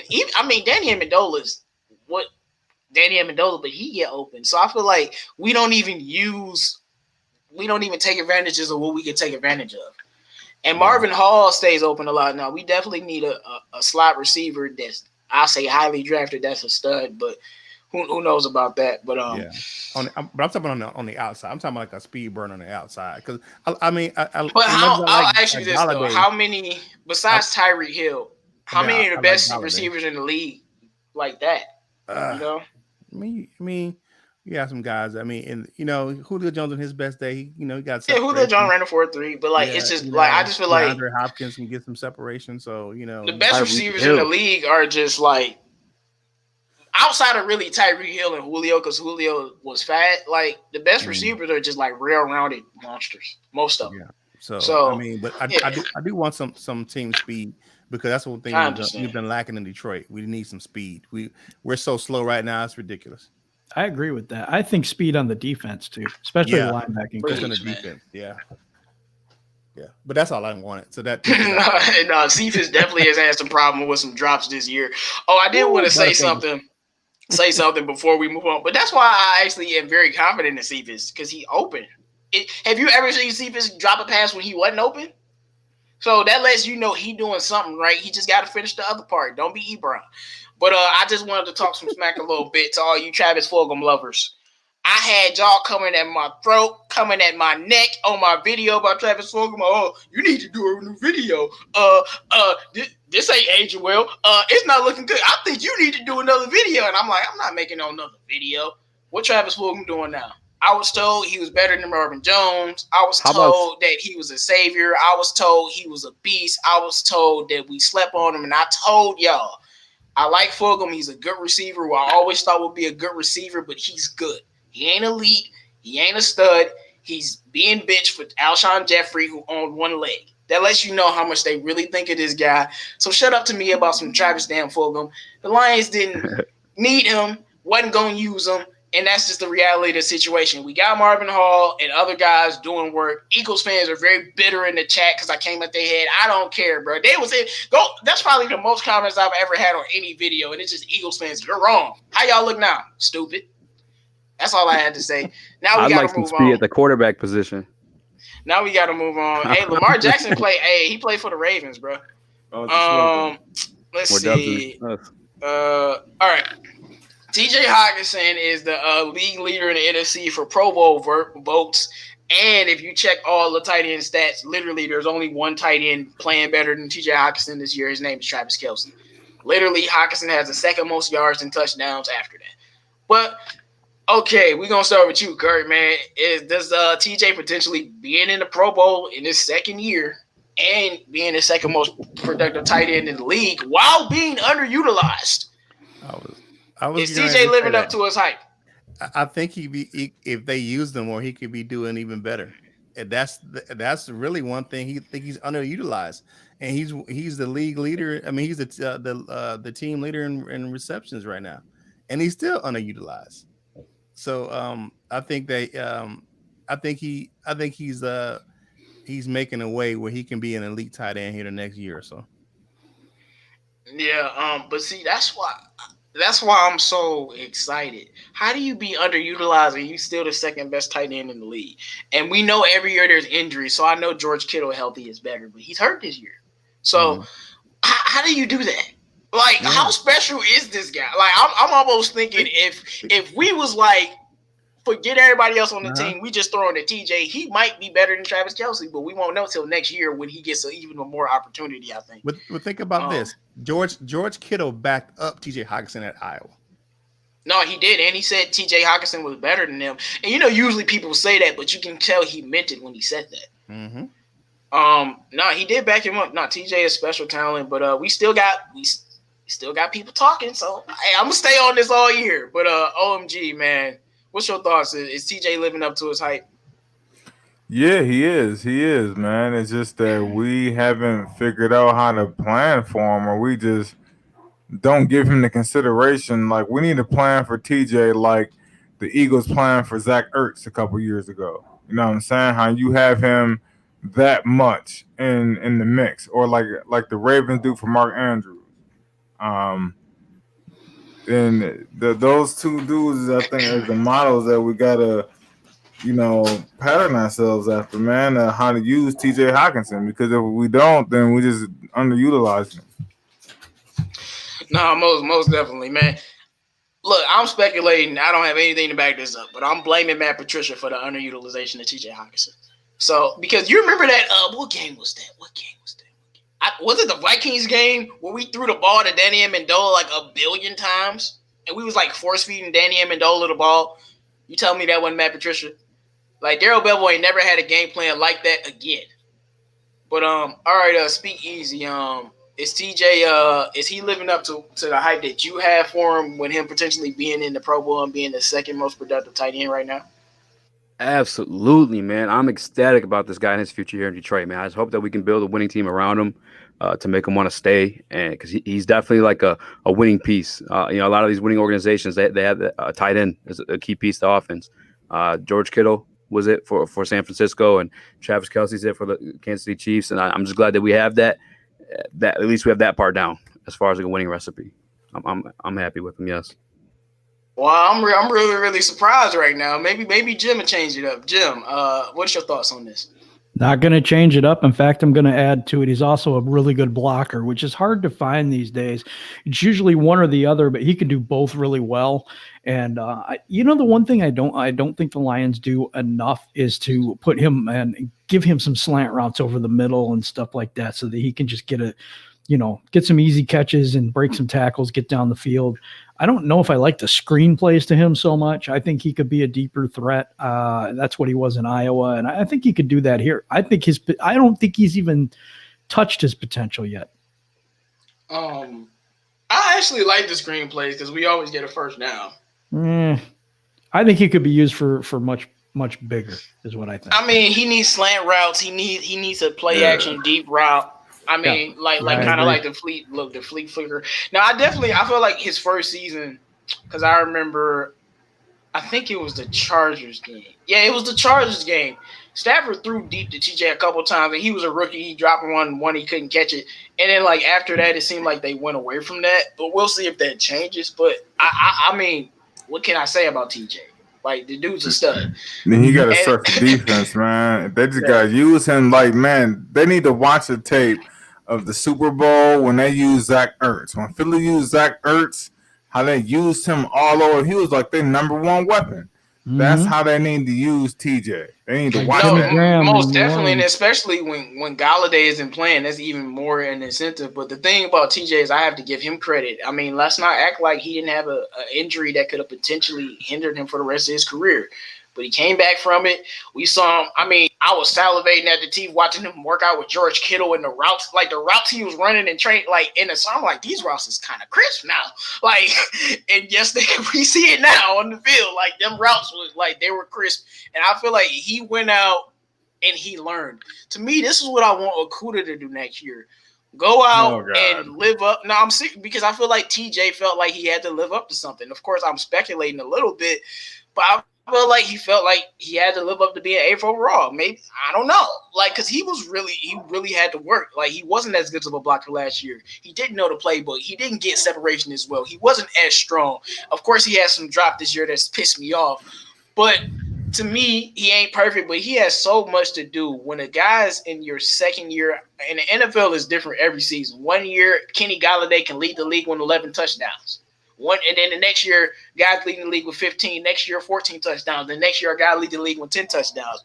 And this season, this COVID year, Travis Kelce, the best tight end in the league. TJ Hockinson is the second best tight end in the league. And you cannot take that away, Lions fans. I know Brian Burns is good, but hear me. In his second year, being underutilized, he's the second best at his position.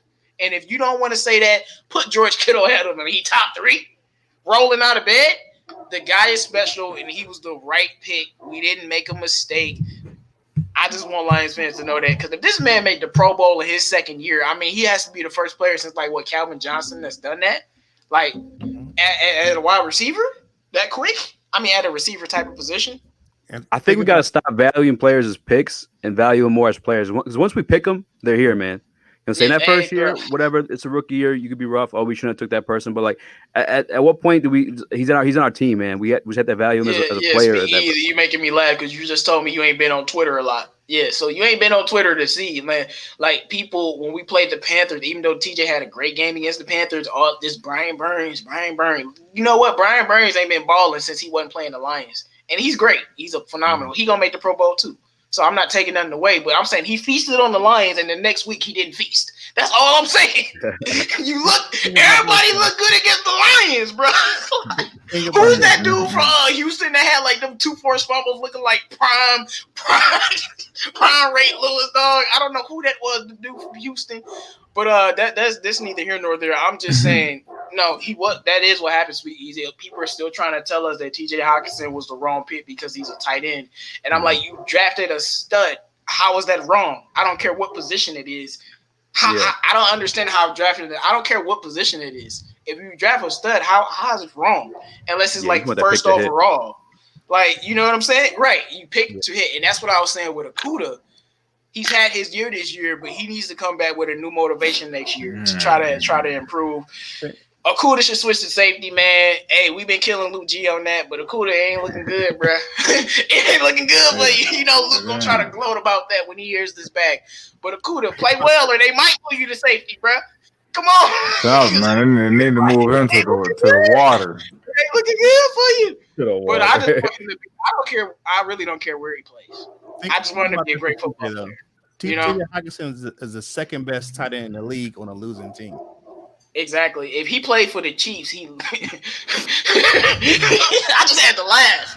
And If they Travis didn't use Kelce him wasn't right. there, if they didn't have Travis Yep. Kelce and they had TJ Hockinson, good lord. Yeah, I'm they not don't saying even he's use better. him I'm not right. saying Hockinson is better than Kelce. Yeah. I'm not saying that. He's But- on a losing team that doesn't use him right, and he's not he's underutilized. Like So- it's possible TJ Hockinson could be like I was surprised, but looking at the stats, and you know why I feel like he's getting all this recognition, believe it or not, fantasy football. TJ Hockinson has been a model of consistency this year. Besides, like I think a couple games he didn't have a good game, but I mean, fantasy owners can back me up. I think he's like you could depend on him to at least do something moderate for you every time in fantasy. Then they go look at guys go stat watch. This guy literally could be all pro with Travis Kelce this year. Like I don't think people understand that while being underutilized. If this man makes the all pro, man, Darren Waller's in the Darren Waller is AFC. actually He's in the AFC. he's though. number 2. He's number 2 in the entire league. But this dude has 20 more receptions, so Hawkinson's definitely killing it. As But far Waller as, doesn't have more okay. yards. Or No, Waller touchdowns. has 542 yards, and Hockinson has 530. What I'm looking at, but he has 20 more receptions. So I'm just saying, like I mean, that. well, That's yeah, he does have 20 a benefit receptions. to. Yeah, that's a How many benefit to touchdowns Hockinson. he got? 4? 5. They both got 5. Okay, yeah, the Raiders just played whoever they played, and they just updated it. But I mean, he has 20 more receptions. Yeah, If TJ had 20 more receptions, Hockinson is doing his damn thing. you talking about what 700 yards probably in a couple one or two touchdowns. Like, come on. And I just Man, want I hope Lions we get fans Golladay to back, man. get over this. I know people were upset we drafted a tight. Get over this. This man is a beast. Like I got so upset about DeAndre Swift, and what I do, I got over that. Was like, yeah, I was wrong. We should have taken him where we took him. He a monster. Like sometimes you got to admit that you was wrong a little bit and just get over it. We drafted a freaking stud. And I just wanted to talk about that a little bit. Y'all know I'm president of the TJ Hockinson fan club because a lot of people hating on my mans. But let's just hope he continues to play well. And I'm with you, Speak Easy. You know what? We're going to do that question right now. And then we're going to go to you guys in the chat. Just off the top of my head right now. What are the Lions going to do with Kenny Golladay? And what do you want the Lions to do with Kenny Golladay? That's the question. Okay, y'all got it? Mm-hmm. Y'all got it? All right, man. All right, OMG. What do you think the Lions will do with Kenny G? But what would you want to do with Kenny G? Okay, I'm gonna start off with what I would want to do with Kenny G. Is I will try to get him to come down on his price a little bit, which I know is probably not gonna happen since Detroit's in like the dead spot of the NFL where you don't get no type of endorsements or none of that. You don't get no popularity from national televised games or none of that. So you don't get no, So I know him asking for that high price is, man, it's hard, man. It's so hard because when you're trying to build a team, because you're gonna have to build a team from scratch. I think the last thing you want to do is pay a wide receiver $18 million. So, man. I mean, that's what I'm trying to sound him for. Because he probably asking for 21. I know. I mean, yeah, but I mean, if we building from the scratch, from the ground up, paying him $18 million it is not feasible, really. And I really want Golladay because I really, really believe that Kenny G can be an elite number 1, but man, I just know we probably shouldn't do it. Like just at the state of the team. If we was in a better state, then yeah. If we wouldn't have to start over from scratch and build from the ground up again, then I would. But since we do have to, I would say sign and trade him, man. Sign and trade him. Oh man, that'd be heartbreaking. I know, man. I no, know. it would be. I know. Now, I'm gonna get to what I want the Lions to do. Once I think they are gonna franchise him. I hate it, but I think they might. The Lions actually might franchise him. I would love if they signed him to a deal, but I don't think the Lions are that smart. Now, what I would do is, of course, I'm paying Kenny Golladay, but I'm with Omg. Now, you saw about 18 million is too much, but 18 million is where we got to pray that we sign him for it. I know people talk about 18 million. I'll put it simply. Look at Kyler Murray. Look at Kyler Murray before DeAndre Hopkins, and look at him now. Before DeAndre Hopkins, Kyler Murray was good. Wasn't he the offensive rookie of the year? He was good, right? Mm-hmm. Now look at him with DeAndre Hopkins. Did you see that Hail Mary? Like, so, and D-Hop is, like, paid. My point is, eventually we're going to have to pay wide receiver big money on this team. Like, you're not going to be able to beat the Patriots and get out of that at 14 to be normal. Every team at some point in time, they pay their wide receiver. And I'm saying it's us and we're due, but when you're trying to build a new team, if you're trying to get rid of Stafford and trade him, why wouldn't you want your guy to be able to throw to Kenny Golladay? What did David Blau do with Kenny Golladay, a rookie, in his first start, undrafted, first pass, 70-yard touchdown to Kenny Golladay? That's why you have a guy as your young cornerstone to be with that young quarterback, and of course Stafford while he's here, to be with that young quarterback so he can have something that somebody like, oh man, I got Swift, I got Hockinson, I got Golladay. Great. Because I think it's good for that young guy to build around. Of course, you can easily draft another guy that'll be an elite receiver. But why we acting like that's easy? The Eagles been trying to draft receivers for Carson Wentz for 3 years. Look how they doing. They passed on DK Metcalf and a host of other studs. So it's not always that easy to draft receivers. Some teams can't draft wide receivers. So when I'm looking at that, I think that I would keep him, but I do think the Lions are probably going to franchise him. I just don't like it. I'm just trying to, man, be so invested in the next regime after Stafford's gone because I really don't want to have to watch another Lions team where we got a quarterback trying to carry a team. Build these guys some pieces. And to me, kind of like Hockinson, Golladay is a cornerstone piece. And the last thing I'll say, I pay you when you the best in the league at what you do. When we come to skill positions. To me, Golladay the best contested catcher in the league, best jump ball receiver in the league. There have been guys that have had that title. Yes, 100% the best. And he is one of the best 50-50 ball catchers in the league, for real. He's one of the best. He's not the best, though. No, he is the best. The stats back him up.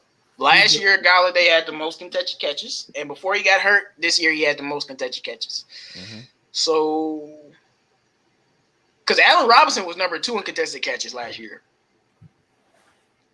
And we see the eye test, too. It's not just the number. Like we see, he's definitely good. He's good. Like, I'm just not. Hey, I'm not. Who better, man? They don't got who better. They don't got the stats, and they don't got the eye test. I mean, stats could look. If you're getting a lot more balls thrown to you, or you draw a lot more attention, like DeAndre Hopkins and stuff like that. That's a stat like that's gonna look worse. Being better jump ball. I said better at what you do. He's the best jump ball guy. D-Hop is better all around because he does more stuff. But guys like what's his name? Michael Thomas. He's the best at what he does. D-Hop, Julio, Tyreek Hill. He's the fastest guy in the league. When you're guys like that, and you can find a way to, like, the best route runner in the league, we can say it's D-Hop, whoever it has been. I'm gonna pay you because you're the best at what you do. And if you don't want to say Golladay the best, what he top 2, like, come on, he deserves the money. Of course, my fault for the soliloquy, but speak easy, man. What do you think the Lions are gonna do with Golladay, and what would you personally want to do with Kenny Golladay? Man, it just really depends on what we're doing with Stafford. That's a lot of cap space at the quarterback position, man, to want to sign a receiver at $18 million and not have like wins be the result of it, of the pairing. I like Golladay a lot, but I guess it really just depends on what we're doing with the quarterback situation. If he walks and we keep Stafford, I can't be mad at that because I understand the situation at that point. If we lose Stafford and Golladay, then I'm a little bit upset, man. So you'll be okay if Stafford stayed and we lost Golladay?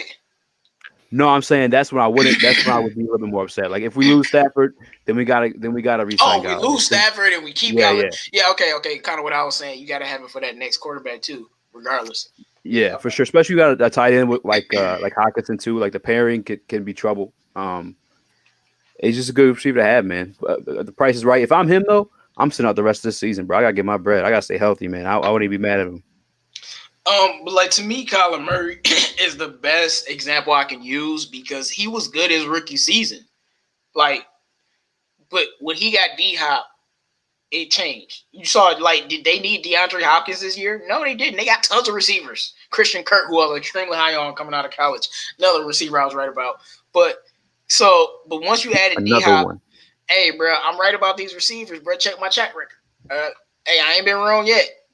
But all right, Jim, what's your thoughts on this, man? What do you think the Lions are going to do with Golladay? What do you want them to do with Golladay? Okay, this is going to be very unpopular with most people.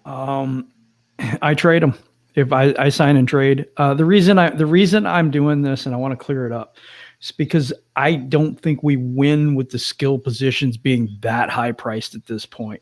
I want to build, like I've been saying the whole show, I want to build my linebacking core. I want to build that defensive line, and I want to finish building that offensive line so that we have a running game, we have a defense that can stop somebody, and then let's go after some skill position players. I mean, right now, we have DeAndre Swift. We do have some people. We can draft another wide receiver. I'm not saying it's easy. That's not what I'm saying at all.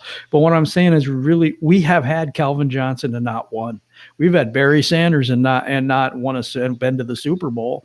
We have had really good position players like that, the flashy players, but it hasn't gotten us anywhere. We have never built a complete defense other than was 2014, 2015, something like that, where he had number 2 defense. We've never had a number 1 defense. We really need to build the defensive lines, build that defense and build that offensive line so that we do have something here. And then we can get those skill players. I will say this, although ain't no way I would ever trade Golladay. Is one team I would love for you to trade him for, 2, because it's going to help me out in both ways. Please give Lamar some help, and we can take their defensive players because they stacked. Send them to Baltimore, get Lamar a receiver, and give me y'all defense. Like, they defense is, right? I mean, there's so many stars on that Ravens defense, it's ridiculous. That's the only team I'm fine with trading him to, only because I know what I'm getting back is going to be good. And, of course, y'all know Lamar is my second favorite QB, so I'm biased. Lamar needs a receiver, man. I'm trying to help him out a little bit, and help us out. I'm helping us out too. Our defense gonna be straight. But all right, Kurt, man, what's your thoughts on this? What do I want to see happen, and what do I think's gonna happen? I think I'm with I don't know if they franchise him. I think he's. I think they may trade him. Just because of the trade capital that he is, I don't think they sign him. Just because of the fact that how much it's going to take to sign him. Would I like them to sign him? Yes, I like homegrown talent, and I hate getting rid of homegrown talent. And he is a homegrown talent that really has blossomed into a really good player. I mean, he really was a unknown coming out of college. Nobody really knew who Kenny Golladay was. Coming out of the small school he played for. So, but he is a really good receiver with an amazing catch radius, great hands, strong 50-50 catcher. So, but I think the Lions he ends up in another uniform next season. Another reason why I wanted to keep Golladay, because it seemed like he affected the win column, as you can see. Yeah, I mean, we ain't won much with him, but somehow I think we have a winning record with him. I'm laughing because, like, we got 4 wins. But, like, somehow, like, we got a winning record with Kenny Golladay, and we've lost every game without him except for Washington. And I do believe if Kenny Golladay was healthy this year, Matt Patricia would still be here. So, Kenny Golladay, thank you. I'm serious. We beat the Bears. We definitely beat the Bears. We beat the Bears for sure. We beat the Panthers. I don't need, like, we win probably at least, we probably would have 7 wins or 6 wins at worst, and Patricia would definitely be here still. So, But all right, guys, make sure you drop your questions in the chat. We're going to wrap the show up. Let me know what you think about Kenny Golladay or anything, man. Let me know why you want to trade Stafford. Let me know why you want to keep him here. Just let me know everything in the chat, guys. Make sure you guys like the video. And I just want to say to the Lions fan base, one day we'll be good. You know why? Because if we ain't, Sheila going to fire him. She ain't playing. Like 10 years from now, if we trash, Sheila going to be like, yeah, I tried. We tried to redo it and it didn't work again. Get out of here, boy. Right. Like, that's the only saving grace. Because I feel like, I'm not saying I hope the next regime wins us a Super Bowl. But if they don't, I know Sheila will fire them boys. So, or like, I know that they would be out of here. So, question, do you guys want Doug Peterson? No. I don't. I kind of like that, dog. I don't know. I kind of like that. Not bad. Yeah, it's not bad. Look, you can't look OMG. You can't judge these guys like what's going on their team right now. You know? Well, he did win a Super Bowl, so Yes, and he can call Definitely plays. The thing, it's a lot of things going on in Philly, but one thing that's going on is Doug Peterson. I mean, I don't think he's ever believed in Carson Wentz, but it's clear he doesn't believe in Carson Wentz. You call and you play a game differently. Whether he believes in Stafford or not, he probably could get his own guy. You know, he probably could get his Jalen Hurts if he wants to.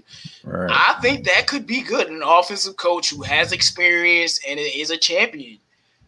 I mean, I just think we're judging him because he's been with the Eagles and they haven't been good. But if you're a head coach up for a head coaching candidate, it's because your team hasn't been good. So Right. I don't know. I kind of like it, to be honest. And I just want to throw in there real quick because this is before I met y'all, before I knew y'all. I said that they should keep Nick Foles and they should trade Carson Wentz. And they could have got a bag for Carson Wentz. They could have got probably 2 first-round draft picks for Carson Wentz. Because he was playing like an MVP that season before he got hurt. And they didn't. And you weren't the only one. I've been saying Nick Foles is the GOAT. I've been saying they should have chosen Carson Wentz over Nick Foles, man. Bro, look, y'all know how much I love Stafford, but let David Blount come win us the damn Super Bowl. You think I'm gonna be talking about Stafford, bro? I'm sorry, Stafford. I love you. Goodbye.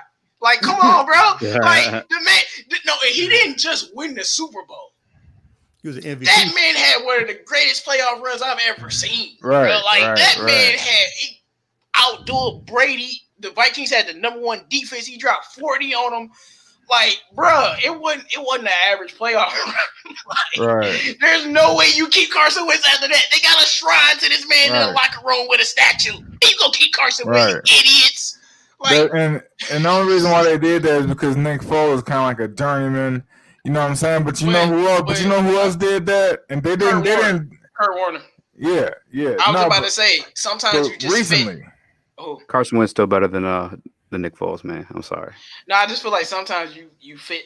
He ain't looking better. Actually, if he is just a little bit. That's all. Like, that's what I'm saying. I feel like Nick Foles fit that squad because after the Super Bowl year, remember Carson Wentz got hurt. What Nick Foles do again? All right, I'm gonna just win a playoff game. Like, it just seemed like he fit that team.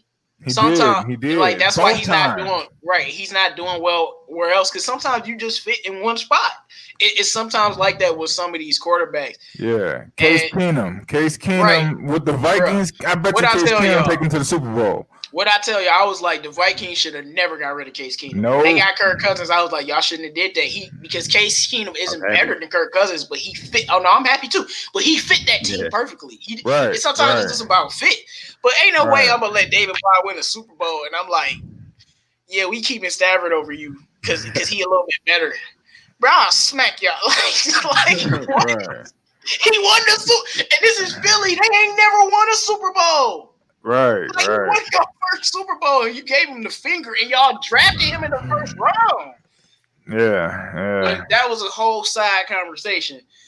But I would take. I don't know, man. I'm alone on this. I would take. They had Alshon Jeffrey healthy then. They had. I mean. So, the rest of y'all said no to Dougie P, right? Yep. You know what? I'm in the middle of the road right now with that. Nah, you didn't convince me, James. I'm in the middle of the road now. I just feel like, bro, what he is with the Eagles is not going to be here. He's going to be in a whole new situation. And when you take into account what is he supposed to be good at offense, I don't know. I watched him go to the Eagles and build a Super Bowl team. So, hey, I'm not saying he's a great coach, but I mean, I would consider it.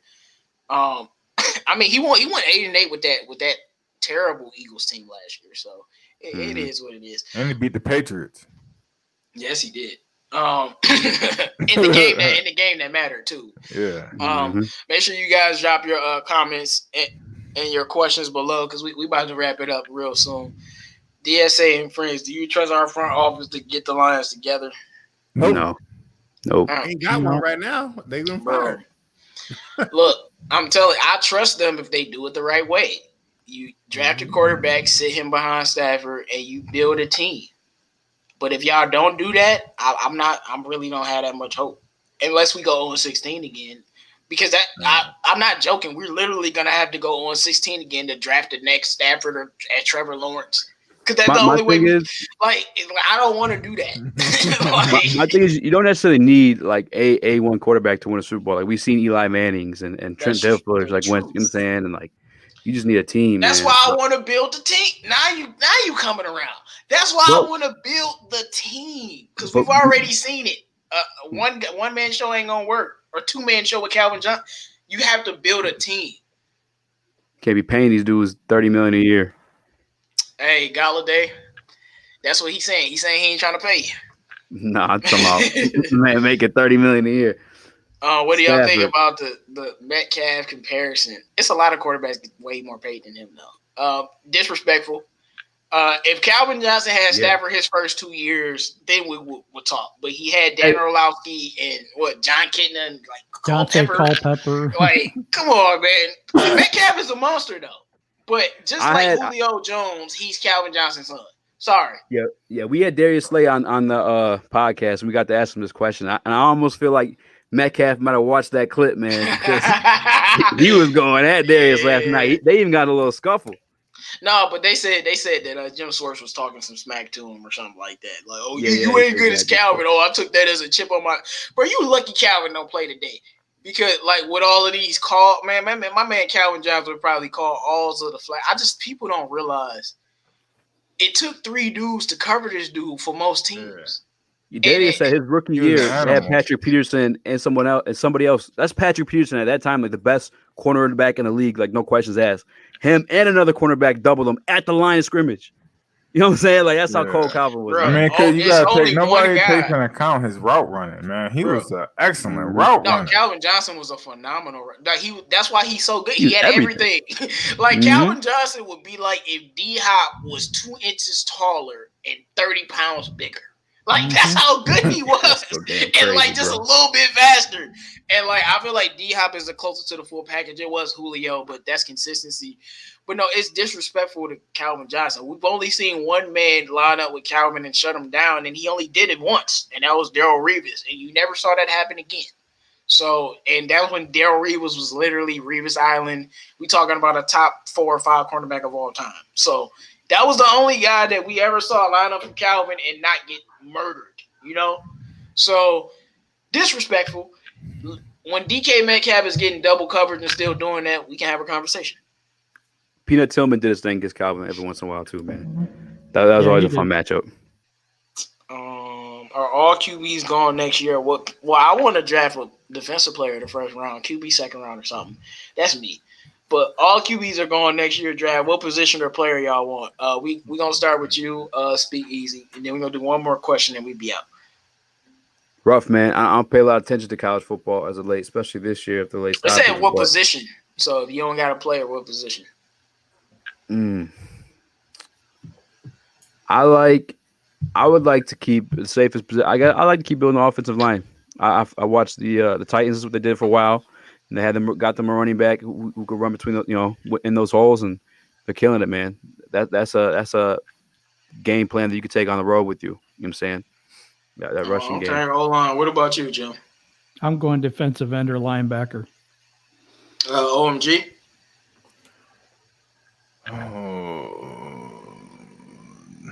Linebacker. I gotta go linebacker. Kurt? Linebacker or defensive tackle. Okay, I would say linebacker or wide receiver. Yeah, I said it. If Golladay is gone, I'm taking the best wide receiver available, and I'm telling y'all to be mad about me later. I'm gonna be mad. But hey, if he is stud though, what you gonna say? I'm gonna say we need a defense. I'm joking. Y'all know I'm joking. Yeah, But yeah. I'm not actually serious about that. But no, linebacker, man. I've been telling y'all, like, we needed a linebacker even when we had Jared Davis. He still needed linebackers around him. Like, we need a game changer. Man, I'm just mad we didn't get Simmons. Me too. Needed him. Like, this is like, man, I was watching Arizona. Who did they just play? They lost to the Patriots. And I actually was gonna send y'all the clip in our little group chat. Simmons was not on the screen, bro. And then out of nowhere, he came and tackled this dude from the opposite side of the field. I had to rewind it 3 times because I didn't see him on the field. I'm like, where did he come from? Yeah, he came across the field at 4-3 and murdered the guy. Yeah, I wish we could have that. Like right. Yeah. 6'4", 4-3 and can tackle sideline to sideline. I can come out of the other side of the field like a and just make a great open field tackle. I'm like, man. And you saw Arizona, they didn't know what to do with him, but now they do. They playing him at safety. Like I said, I thought he should be playing a little bit more safety because he can run free. Let him run. When you're an athlete like that, let him free roam, or you put him in the box like they do Jamal Adams. But I think he's going to be a better version of Jamal Adams at his best. And it just hurts. So don't mess up again, bro. Draft us, you can draft a stud linebacker, man. Please. All right, y'all. We about to get out of here. I don't see any more some more questions in the chat. But all right, man. We gonna do final thoughts, man. My man, Speak Easy Sports, man. Plug yourself if you need to, man. Thanks for joining us. Hey, man, I appreciate it, man. Thank you for having me on. I just want to say all my Lions fans are sitting there hurt. If you guys want to relive some 2014 moments, Detroit Lions defense, we did have Darius Slay on the show. We got tons of clips from that. Just head over to the page. Check that out. Please hit the subscribe button. And I hope to do this more often, man. I know I love messing with the DSA, man. I mean, I love all sports. From Detroit sports is my heart. So thank you for having me on. And I hope to come on again soon. You definitely will be back on, man. And definitely check out that Darius Slay interview. I was in the chat, man. Slay is a cool dude. And speaking of Slay, did y'all see his recent tweet? Did y'all see his recent tweet about him having a bad game against DK? What'd he say? Now he said, "Look, let me go to it so I can tell you verbatim." Because I decided to look at the comments to see if the Eagles fans were like tearing him up or not, and he like, "On me, Eagles fan will be better." But if you go into the comments and you look, the Eagles are 3-8, right? Mm-hmm.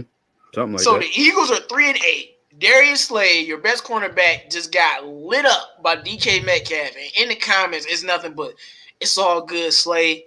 You'll be all right. You are best player, man." No, you do. It was nothing but praise for Darius Slay, and that's the problem with our fan base. Yep. I could never imagine in a million years we're 3-8. Darius Slay gets torched by Devontae Adams, let's say, and we in the comments like, "Good, Slay. It's all right, man. This the only bad game you had this season, man." Like, that's no, Philly it's okay. fans too. That's crazy. Right, no, Yeah, but no, don't, bro. Weird. I posted it in our DSA chat. I posted it in the chat, and if you go look at the comments, 90% of the comments is praise for Darius Slay and how great a football player he's been for them this season. Because he's such a good guy. Bro. Listen, I love I'm gonna tell you. No, and he's been great. He's been great for them all season. That's the difference with Lions fans. Yeah. Darius Slay could play perfect the whole year, but have one bad game, and because we 3-8, we destroy him. But a different team, they like, well, look, you had a bad game, you got cooked. All right, but you've been playing well the whole year though. That's Philly though, man. I'm gonna tell you one thing about Philly. Philly is that's the best fight city I've ever fought in. Like the best fight I ever fought in was in Philly, because even though I was fighting a hometown dude, they was cheering for me. Like that don't never happen. When you go out of town to go fight somebody and you start doing good, you throw something, the crowd is just hushed, they're quiet. I'm talking about Philly. They was like, get him, Jones. Like they was cheering for me. You know what I'm saying? So they they feel they sport, man. They love. Yeah, it's sports, surprising man. though, because we know how the Philly sports fans are. Right. But I think maybe from their perspective, they like if you a baller, you're a baller. Even if you have a down day, Mhm. you still a Yeah. baller. Oh, Like you yeah. would not see them treating T.J. Hockinson or Kenny. Man, come on, the way they be treating them. Like I said, they defended Carson Wentz, and he's a nightmare right now. So all I'm saying is I knew something told me just look at the comments and see what the Eagles fans said. But I'm gonna read off a couple of these comments. I'm sorry, I know we're gonna wrap up the show, but Lions fans, y'all gotta do better. Like this is ridiculous. Y'all gotta do better. Here you go. All good. Just send me a free jersey. No way, man. You're firing beginning. Lit a spark under the defense, man. DK is a beast. He gonna get his. You're all heart and talent and not the issue. I could keep going. Like you would have thought he had 3 picks. The man got murdered. Like he got murdered on national TV. I love you, Slay. I love you, Slay. But it wasn't good for you. And they in the comments trying to uplift this guy, and they 3-8, bro. Mm-hmm. They 3-8. Come on, man. Us as a fan base, we got to do better. We always attacking the players, even when they do bad, even when they do good, and we're never consistent with it. Like, if somebody that we love go out, like, you saw what we did to Swift, including you, OMG. You saw what we did to Swift?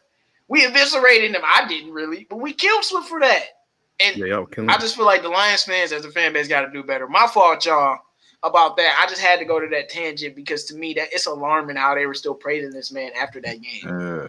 I mean, it's because we so emotional. We just so much losing. Just so much has happened to us. We just like that disgruntled housewife. You know what I'm saying? It's like I'm tired of shit. You know what I'm saying? Rare. Like, hey, the disgruntled housewife was something up or something. All right, Jim Bordeaux. What's your final thoughts, man? Oh, I just had fun tonight. I'm just exhausted right now. Speak easy. Thanks for coming, man. I'm just glad to get to know you, man. I think you're pretty cool. Everybody, thanks for rocking with us, and I'm going to head off. Everybody, see you have a good night now. All right, man. All right, Kurt, still thanks for joining us, man. Kurt, what's your final thoughts, man? Hey, man, just have fun. I haven't been with you guys in quite a while. Appreciate you guys in the chat. We appreciate you guys commenting. Love the DSA. Shout out to my man Shawnee J over at the Die Hard Den podcast. If you don't know, that's my podcast over there. And Shawnee J lost his dad. He buried him on Saturday. So a big shout out to my man Shawnee J. Keep your head up, brother, and we're gonna talk to you real soon. You can check me out over on the Die Hard Den podcast and with my man Jim over at Detroit Lions on the Prowl. Just check out the content. We do a daily show, man. It's really good content. We enjoy bringing you Detroit Lions news and being part of the DSA as well. And thanks for having me on, guys. JMO, OMG, you know what I'm saying? Speak easy, man. You do your thing, brother. I love that Darius Slay thing. Darius Slay signed a football for me. I had sent to Quandre Diggs, so he always will have a place in my heart as a Lions fan. So he's a good dude. Oh, yeah. That's super dope. Yeah, he's a. Now you talking about like why he was still on the team or when he was playing? Yeah, well, I sent it to I sent it to Quandre when I think it was his second season in the league. I mailed it to Quandre at the camp, and this Quandre to sign it, and then Quandre signed it, Glover Quinn signed it, Darius Slay signed it, and so did Nevin Lawson. They all signed it. And they that's what's up, man. They sent me a media guide too. So well, man, you just named some of the realest players we didn't have here in a minute, though. Yeah. Like, because none of us were happy with any of them leaving. Especially Quandre, Glow. We love those guys, so it doesn't surprise me at all, man. Except for Nevin. Oh yeah, Nevin. Don't get me started on Nevin, bro. Nevin, but you know what though? But he didn't have to sign it either, though. So I appreciate that. Right? No, most definitely. All right, OMG, what's your final thoughts, man? Hey, man, I just want to let y'all know my cousin Eric Williams Jr. Game tomorrow night, Oregon versus Washington. Or no, it's Oregon versus Missouri on FS1. He playing, man. He gonna start.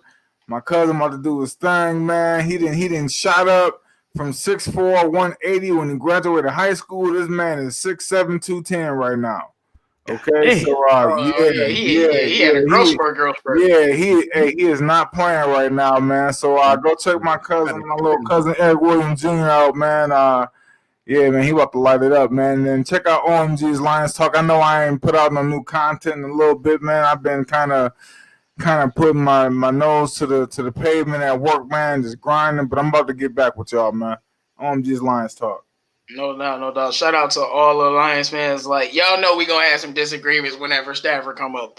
So it's all fun and games. Why do you think I bring up the Stafford questions? Because I know what y'all gonna do. That's why we have fun. You guys think I didn't put that question in there knowing y'all gonna be like, man, trade this scrub. I knew y'all was gonna say that. But we gonna have fun anyway because everybody got differences of opinion out here. And shout out to all of the people that came and supported. And I have to say, shout out to the Lions, man. Got rid of Patricia. It was too late, but it wasn't too little, if you know what I mean. So you got rid of Patricia, though. Sheila, you did the thing. You pulled up on him once, and you let him know, and then then you followed through. So I definitely like that, and we'll see what happens on Sunday. It's a very winnable game, but we're 4-7, so who cares? But we got flex at 4:30, by the way, for people, so no one misses the game. Oh wow, I didn't know that. Yeah, we got flex at 4:30. Yeah, this is weird. So why are we getting flexed to a national TV game and we're playing the Bucks on Saturday on national TV? Because we fired our coach and people want to see how we react. Yeah, no, I'm saying like my NFL conspiracy hat getting on. Y'all better not like if we beat the Packers, my NFL conspiracy hat will be on. Trust me. Because that'd be a miracle. Oh, I apologize. The Packers game is the game they got flexed, not the. Okay, so the Packers game is flexed. Still, that's even like Packers what? game got flexed, and then the Bucks game, right? Yeah. Yeah, because y'all know like 4 p.m. games are considered national TV games. The game of the week. Mm-hmm. Yeah. So wow. I mean, yeah. Of course, they want to see the Packers destroy us on national TV. Yeah. Why are they doing that? Damn. I mean, but we played. Besides this year, we usually play the Packers very tough. It's just that game earlier. Let's not talk about it. Yeah, man. But all right, man. we about to get out of here. Shout out to all of the people in the chat, and we gonna see what the Lions do next, y'all. And it's your boy 313 J Mo. Hey, my man Kenny Golladay.